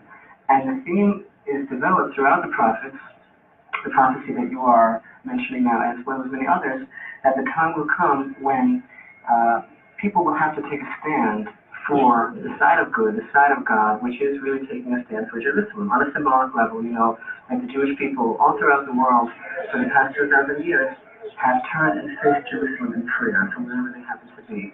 Daniel in Babylonian captivity turned and faced Jerusalem. And I think that this idea of physically facing Jerusalem is not only a question of aligning ourselves and drawing our spiritual sustenance from the place of the Shekhinah, the divine presence, but also showing that we stand literally for Jerusalem. And now, as we see, for quite a bit of time now, as you and I well know, we've discussed this many times in the past, the Muslim Authority is in a heated campaign to desecrate and destroy the remnants of the Holy Temple from the Temple Mount in an effort to rewrite history, to erase Jewish history from the city of Jerusalem. This has been going on for some time now. This is only one part of a whole campaign to wrest the city of Jerusalem away from the Jewish people. Just last week, you know, an exhibit was opened, a new exhibit was opened, a virtual tour of Jerusalem near the Western Wall, and the Muslim Waqf, as well as the Islamic movement, the Israeli arms, protested very bitterly. And they said, well, how could it be that the president of the state of Israel, Moshe Katsav, was present at the inauguration of this project, which is a perversion of history. And they called it a perversion of history because it presents Jewish Jerusalem in the time of the temple, and as far as they're concerned, it's impossible for anyone to state there's no truth, and there's no academic or historical reason to ever state that Jerusalem is ever a Jewish city. So they're incensed over the fact that we are actually portraying Jerusalem as having a Jewish past. And this issue is becoming more and more pointed and becoming more and more the core issue of really the survival of the Jewish people. Because everything boils down to where we are going. Is this a Jewish city?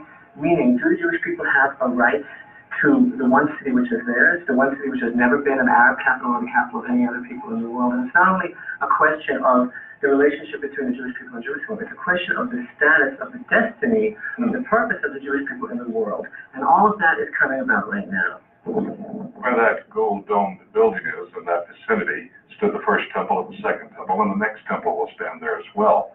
And underneath that dome of the rock there is a foundational stone. You mentioned to me as well in that radio broadcast that the foundation of all of creation took place on the Temple Mount area.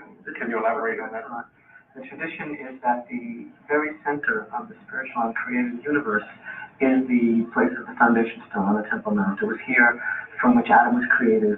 It was here upon which Abraham bound Isaac, and upon which Jacob laid his head and saw the vision of the ladder, upon which stood the Ark of the Covenant in the time of the temple. And this is the spiritual switchboard of the whole world. According to tradition, the Temple Mount and the area of the Holy of Holies is actually also the center of the biblical Garden of Eden.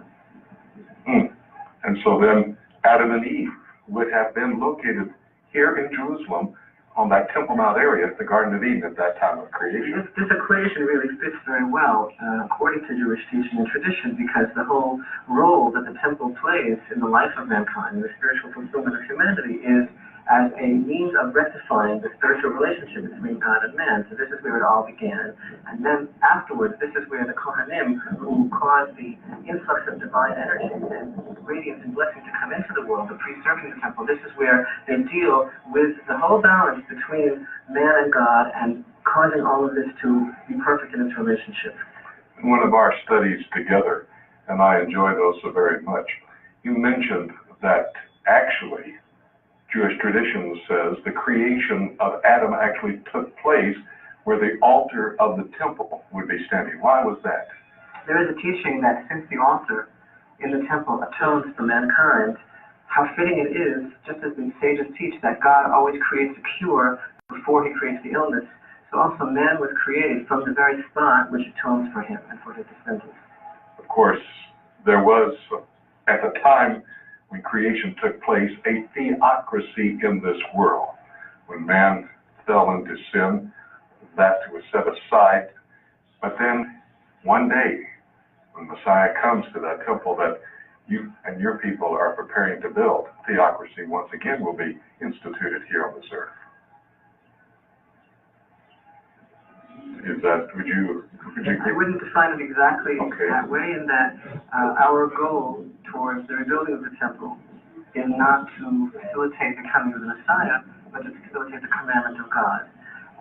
This is something that we've discussed many times, some of the differences that we have in our outlook about the role of the Messiah. But in general, I'm in agreement with the spirit of your statement that the role that the rebuilt temple has is a role of helping to facilitate the spiritual realignment of all humanity back to the underpinnings, the spiritual bedrock which we all were created from, and that is the knowledge that the most precious thing in this world is knowledge of the hand of God.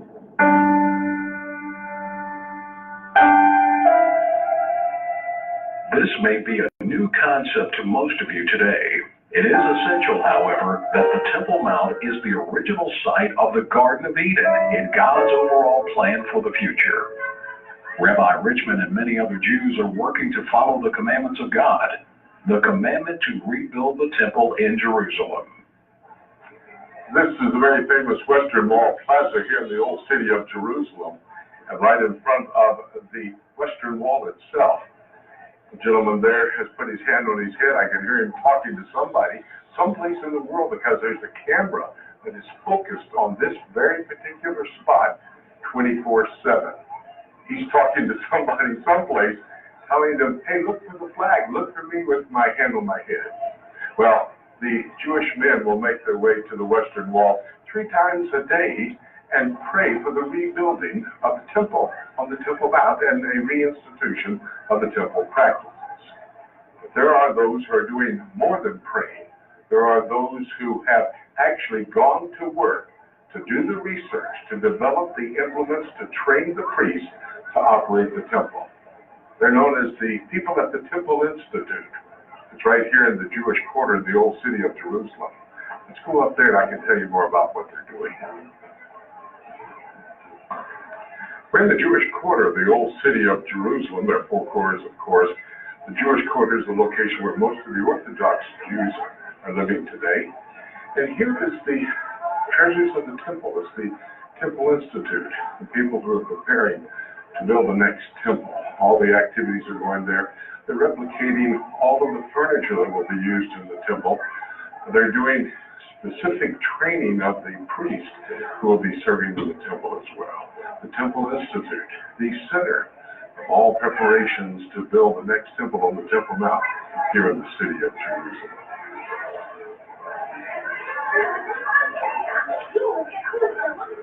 Hello. This come from the Temple Institute, where we saw many of the items that have been replicated to use in the temple when the temple stands on the Temple Mount in Jerusalem. Over these 20 years, they have not been able to replicate the menorah until just recently. The rumor was that the menorah had been taken to Rome when General Titus destroyed the city of Jerusalem, devastated the temple, and dispersed the Jews to the four corners of the earth. He would have taken the seven-branched candelabra, he would have taken the table of showbread, and the two silver trumpets back into Rome. In fact, there's a relief on the Arch of Titus that seems to be pretty solid evidence that's where the menorah, the original menorah, is located. Some have even said it was in the basement of the Vatican. In fact, several years ago, the Israeli government dispatched their minister of religion to go and have an audience with the Pope to see if indeed he would at least confirm that was the case or deny that they had the menorah. However, they've now replicated the menorah, and this in perfect detail of the menorah that was used in the temple in 70 AD before it was destroyed. This menorah has been made out of 100 pounds of pure gold, not ounces, 100 pounds of pure gold. And it is qualified to be used in the temple that will stand here in Jerusalem. The seven-branched candelabra, the menorah, a needed piece of furniture in the next temple. The menorah is ready to go into the next temple on the Temple Mount. 2 decades ago, Gershon Solomon was at work preparing for the next temple also. In fact, he and his people at that time had the cornerstone for the next temple. You see this stone? Yes. This is a stone which every big thing in the history of the Israeli people and all the world will start with this stone. This is a cornerstone for the third temple. This is a cornerstone for every holy thing in this country. This is a holy stone and cornerstone for the redemption of the Israeli people and all the world. From this will open a new life for all the world. Do you believe you'll be able to erect this cornerstone in the very near future on the Temple Mount? Sure. It is very, very close, very soon. Maybe tomorrow, maybe today, but no power, no physical power of people, of nations. Not Baker, not another one can stop this big goal which God wanted. This is the will of God, this is the will of history, and no power, physical power of people, of humanity can stop it. We don't want to stop it, we want progress here. This stone will come soon to the Temple Mount, to the rock. It will be the first stone for the rebuilding of the third temple, to rebuilding a new Jerusalem, an Israeli Jerusalem, and Jerusalem of the spirit of the prophets, which will open, as I told you, a new period, a new age for all the world, not only for this country. 20 years ago, Gershon Solomon thought he would erect the cornerstone on the Temple Mount to start the construction of the next temple. Many times, Gershon has endeavored to go onto the Temple Mount with the cornerstone, only to be stopped every time. Over the years, Gershon and his people have found another cornerstone to be used in the building of the next temple. Earlier in this documentary, Jimmy talked with Shoshana Harari about how she and her husband Micah started making the hearts to be used when the next temple stands in Jerusalem. Micah talked with Jimmy about his mission to make all these hearts. Micah, the Temple Institute has been on the cutting edge in preparations to build the next temple, the third temple. Have they commissioned you to make these biblical harps? Basically, they came to us when they wanted harps made. That would be for the temple. And they checked out our instruments and they checked us out and they asked us to do it. So several years ago, we began to make harps for them. Are you the only harp makers in the state of Israel? Yeah, we're the only harp makers here in 2,000 years. The implements, the instruments to be used in the worship service and the sacrificial activities at that temple have been made and are in storage. There are priests in the city of Jerusalem studying their duties to operate the temple. And now here at the harp factory, for the first time in 2,000 years, they're making the biblical harps that will be used when the temple stands in full operations on the Temple Mount in the city of Jerusalem. The harps have been made for the next temple. As these Jews prepare for the next temple, there is a problem that must be dealt with. That problem is the Dome of the Rock. The Dome of the Rock is a dome. The Dome of the Rock is a dome which stands upon the rock. The rock is the stone, the foundation stone of the world, where God begins the creation, where the Garden of Eden, and where God's actual presence in the world begins and connects heaven to earth. We believe, just like if I was to tell somebody 100 years ago that there would be Christians who would support the Jewish rebuilding the temple, it would sound impossible. And today we have hundreds of millions of Christians around the world who are supporting our activity. We believe the Muslims will also open their eyes and understand that building a house of prayer, which will unite all the faithful people around the world, and will support this project. And definitely, the temple will be built on this stone, together, joining hand by hand all those who are faithful in God to build the house of God, where it is supposed to be built, on the foundation of the stone of the world.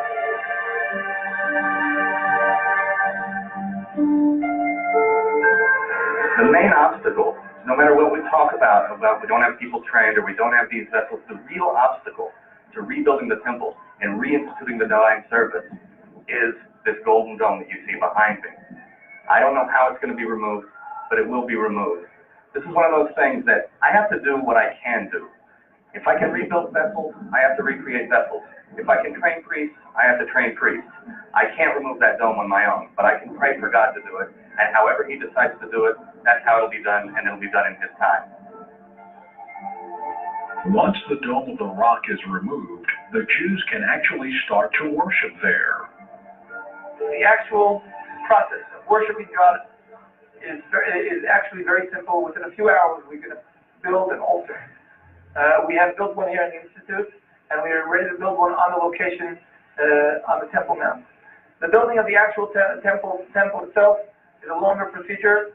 I'm sure that in today's technology, we can try to do it as fast as possible, but it seems like normally, naturally, it would be a project which will take at least a year or a little beyond that. But the idea is to begin, you can actually begin the worship of God by building an altar, which can be done in just a few hours.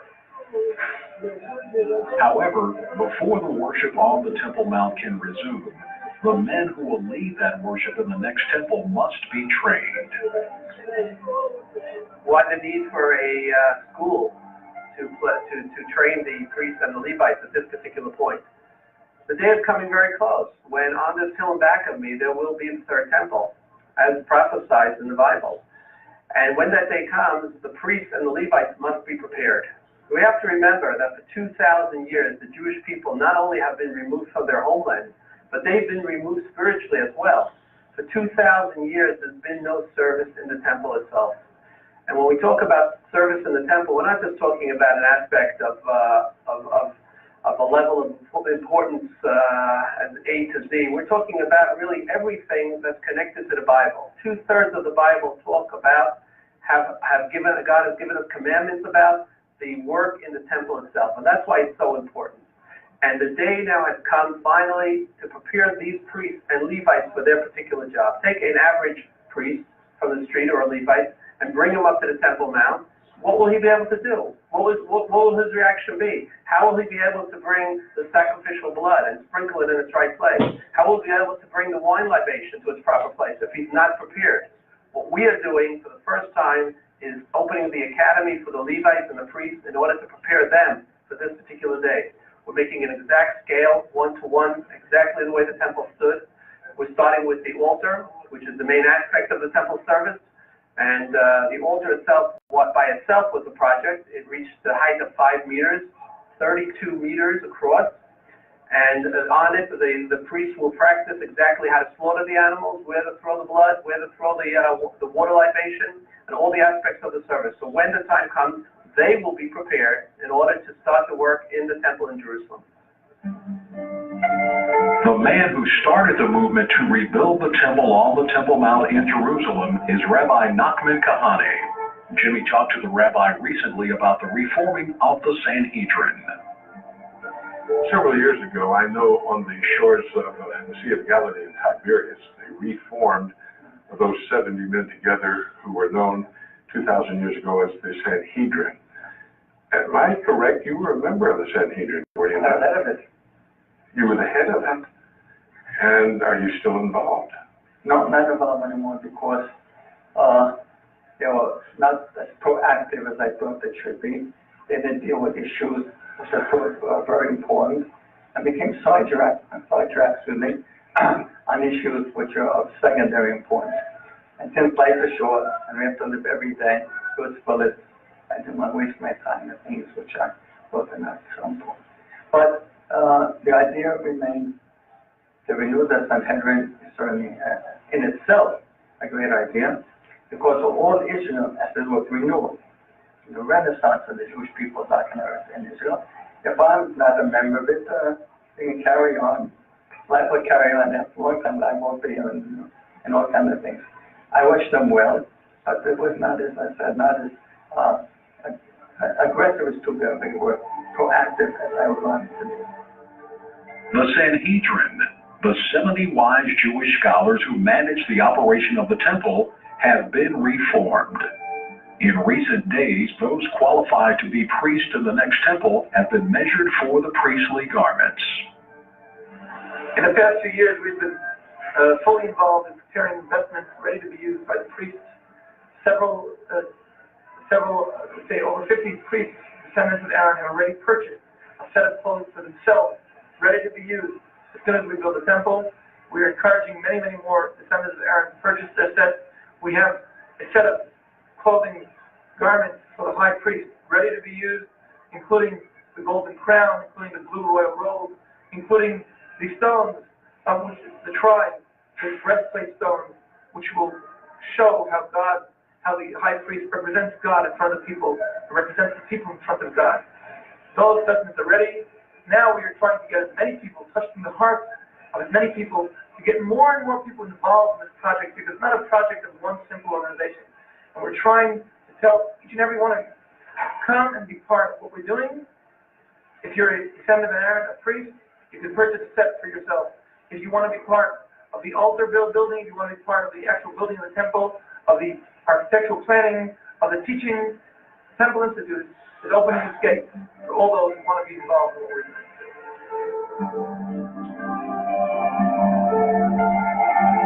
I also did notice that at the Temple Institute, they have some garments that have been made, and there was a picture in Roots 7 of you being fitted for a garment. The garments have been made for the men who... Garments have been made, fitted, and ready for use. It's in my closet and I'm waiting. I don't touch it, I don't take it out. When time comes, it's like when I used to go to the army, used to go to reserve. Yes. Had my uniform in the house, used to go 30 days a year. I was in the Air Force for many years. And I didn't fly. I was an anti-aircraft unit. I said, if I can't fly, no one's going to fly. And so I had a uniform, next to it another kind of uniform. No uniforms, right? Yeah. Use that way too. And will be or won't be. If I don't wear it, my son will wear it. So the priestly garment, it was fitted for you, hanging in your closet in your home. Yeah. Ready for this. Preparations have been made to build the next temple on the Temple Mount. The question is, which temple? A replica of Herod's temple of 2,000 years ago, or the one described in Ezekiel 40 through 46? The idea that there will be another temple, a final temple, not the one that we're preparing to build now. And when I say the final temple, I mean temple building, the structure itself. When we talk about periods of the first temple, the second temple, and the third and final temple, we're talking about periods of time, that's not necessarily physical structures. During the second temple period, there were several physical structures there on the Temple Mount. Like I said, first there was an altar, then there was the first building that was part of the second temple structure. It was a simple wooden building. Then later a stone building was put in place, and then later Herod put in the grand temple that we know as Herod's temple, what people traditionally think of as the second temple.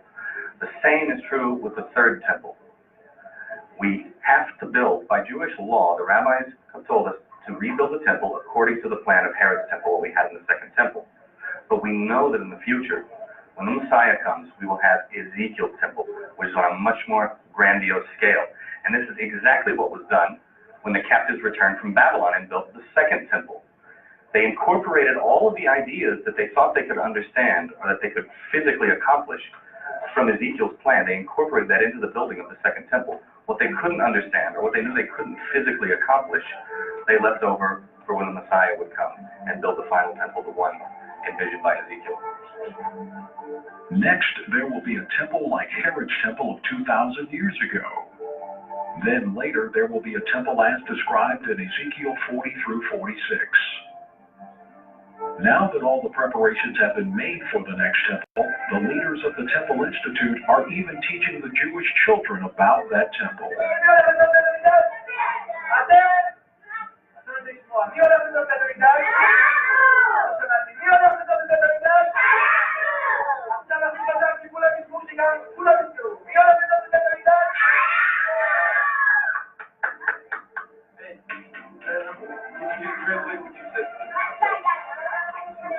These children here from the Calvin of Beit El.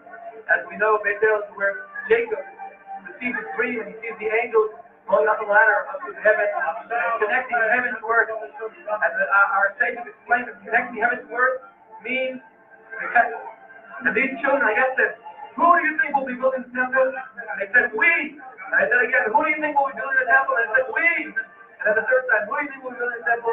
They said, we. These children are hopefully together with everybody, because the temple building is not a personal project of somebody, it's something that all people, both the human mankind.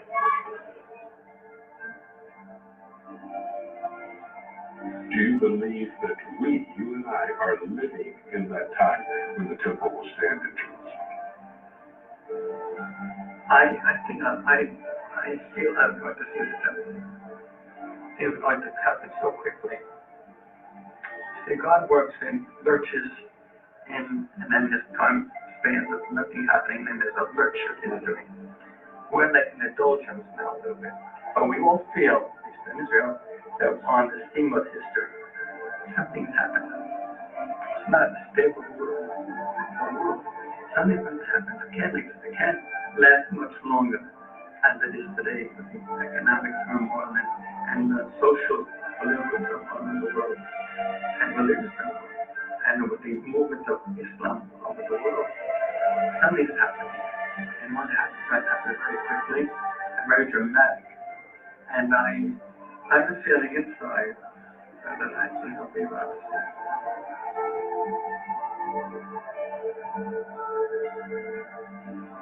The Dome of the Rock, the location where the next temple will stand. On this video, we've been talking about preparations to build the next temple. We know the preparations are taking place now because of the prophecies that are given for that temple. Two temples, in fact, to be here on the Temple Mount, the Tribulation Temple and then Messiah's Temple. And this is the place, this is the Temple Mount, the most sacred piece of real estate in all of creation. This is where Jesus Christ will return to, build his temple, and rule and reign from this spot during the 1,000-year millennial kingdom, but the truth be known, into eternity future as well. This sacred spot, the Temple Mount in the city of Jerusalem, the center of the earth, Ezekiel 5:5 says that God has selected this, but all the nations around it, and he said in Psalm 132, verses 13 and 14, I will come and dwell among my people forever in this spot. But let me remind you, before Jesus Christ comes back to build his temple, Zechariah 6:12, and rule and reign from here, Zechariah 6:13, there will be a tribulation temple. Daniel chapter 9 and verse 27. In the midst of that 7-year tribulation, there will be a temple. Jesus confirmed that. Matthew 24:15. When you see the abomination of desolation spoken of by the prophet Daniel, flee for the wilderness. It is also confirmed by the apostle Paul, 2 Thessalonians chapter 2 and verse 4. The Antichrist walks into that temple to rule and reign, to claim to be God, to be worshipped in Jerusalem. And of course, John the Revelator told in Revelation chapter 11 and verse 1, measure the spot for the temple. As we've shown you on this video, this is the place. The prophecies are in the process of being fulfilled, and the preparations for the next temple to be built here have all been made. They are ready to rebuild the temple on the Temple Mount.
Okay, interesting, huh? Questions? What do you think?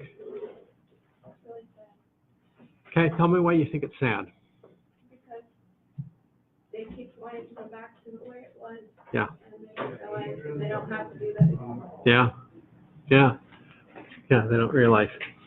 But they're correct in saying that there will be a temple. But they need the Holy Spirit to open their eyes so that they will realize that Yeshua is the Messiah. Yeah. Now, they don't know yet. The red-haired rabbi that they were interviewing, that's Rabbi Yehuda Glick. He was raised in New York, moved to Israel, and was very involved with the temple rebuilding project. He now is a member of the Israeli parliament, Knesset. But a few years ago, he went up on the Temple Mount. He was attacked by Arabs, shot. They rushed him off to the hospital, did emergency surgery on him, and it's really almost miraculous that he recovered. So he's a member of the Israeli parliament called the Knesset, today part of the Likud party. His wife recently passed away, and he's just remarried. And so he's a very interesting fellow. The other guy, Gershon Solomon, who has the foundation stone. So the most recent parts of the video that we saw, he was really old, walking on a cane. But the earlier videos, he was a very, very vibrant young man and wanting to, take that foundation stone up there. But it's just real interesting what's saying. But you're right, there is definitely a sadness, but you can see the excitement, the anticipation, the planning, the preparations. What they believe will be a temple for the worship of all the nations will be what we recognize as the tribulation temple. Yeah, that has to come. That has to come, and it will come. Good. What else? Other comments? What are your thoughts? Questions? Just what we've been studying about in our last things class. Some of these things. Yeah. So we'll be there. We will see the Temple Mount. We will not be able to go inside the Dome of the Rock. I wish we could. We used to be able to. But you saw the pictures of the foundation stone in this video, which were very, very good, clear pictures. But we'll be able to go up right all around the Dome of the Rock. We'll go right past the Al-Aqsa Mosque. We'll go past the fountain. It's just recently, probably the most recent theory about the location of the original temple is that fountain that they showed. So if you're going from south to north of Temple Mount, the south edge is Al-Aqsa Mosque. And then there's a stairway leading up to the higher platform where the Dome of the Rock is. Well, between Al-Aqsa Mosque and the Dome of the Rock is that fountain where the Muslims today will wash their hands, their feet before they go into Al-Aqsa Mosque. So one of the most recent theories is that was the location of the Holy of Holies.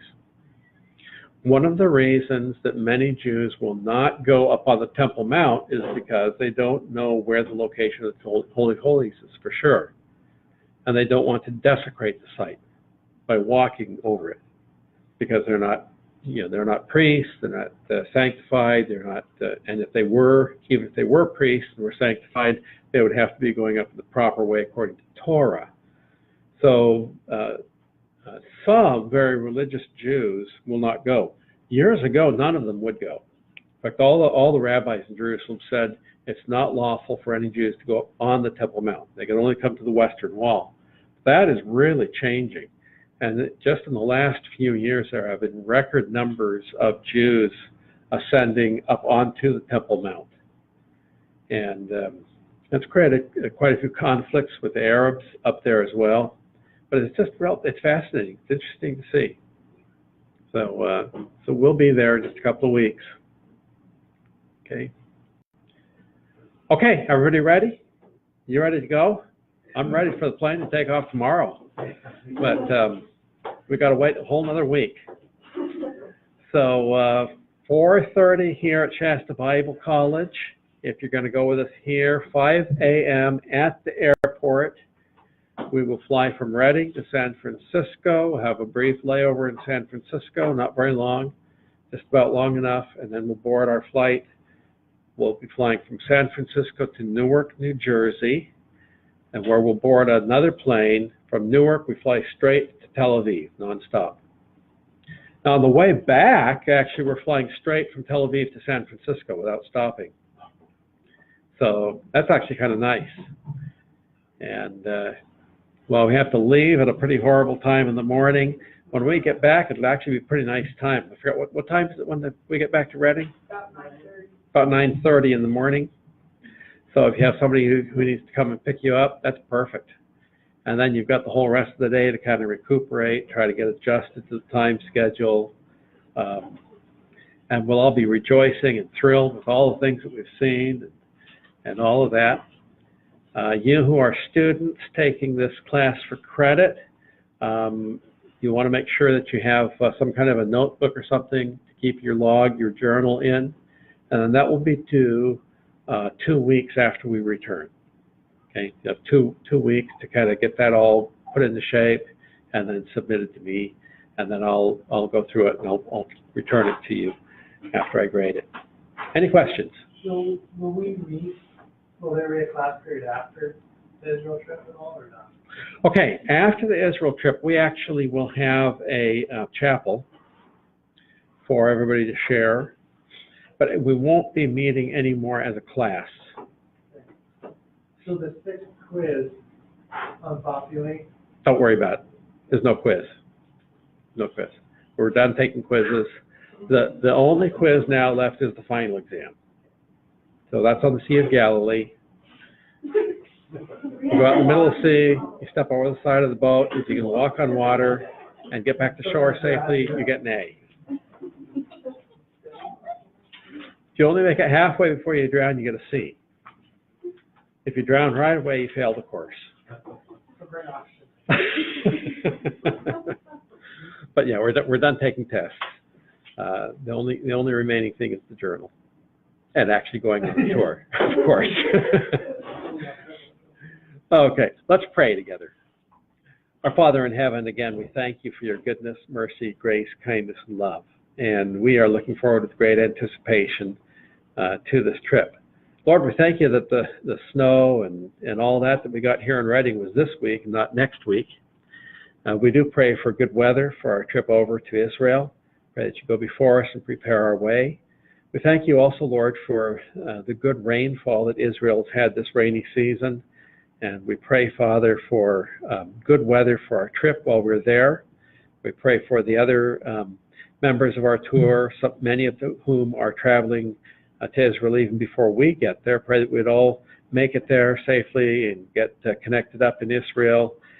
And we just pray that as we go through the land, as your children, that we would be good ambassadors for the Lord Jesus Christ. And that as you give us opportunity to share the gospel, we'd be free and able and willing to do that. But that through our lives, people would see the goodness of God and the grace of God and the wisdom and the power of our Savior, the Lord Jesus Christ. And they would be attracted to him. And may people come to know Christ as Savior through the impact of our lives and through the force of our testimony, we pray. These things we ask in Jesus' name. Amen. Amen. Well, we're done for the night, and I'll see you a week from tomorrow.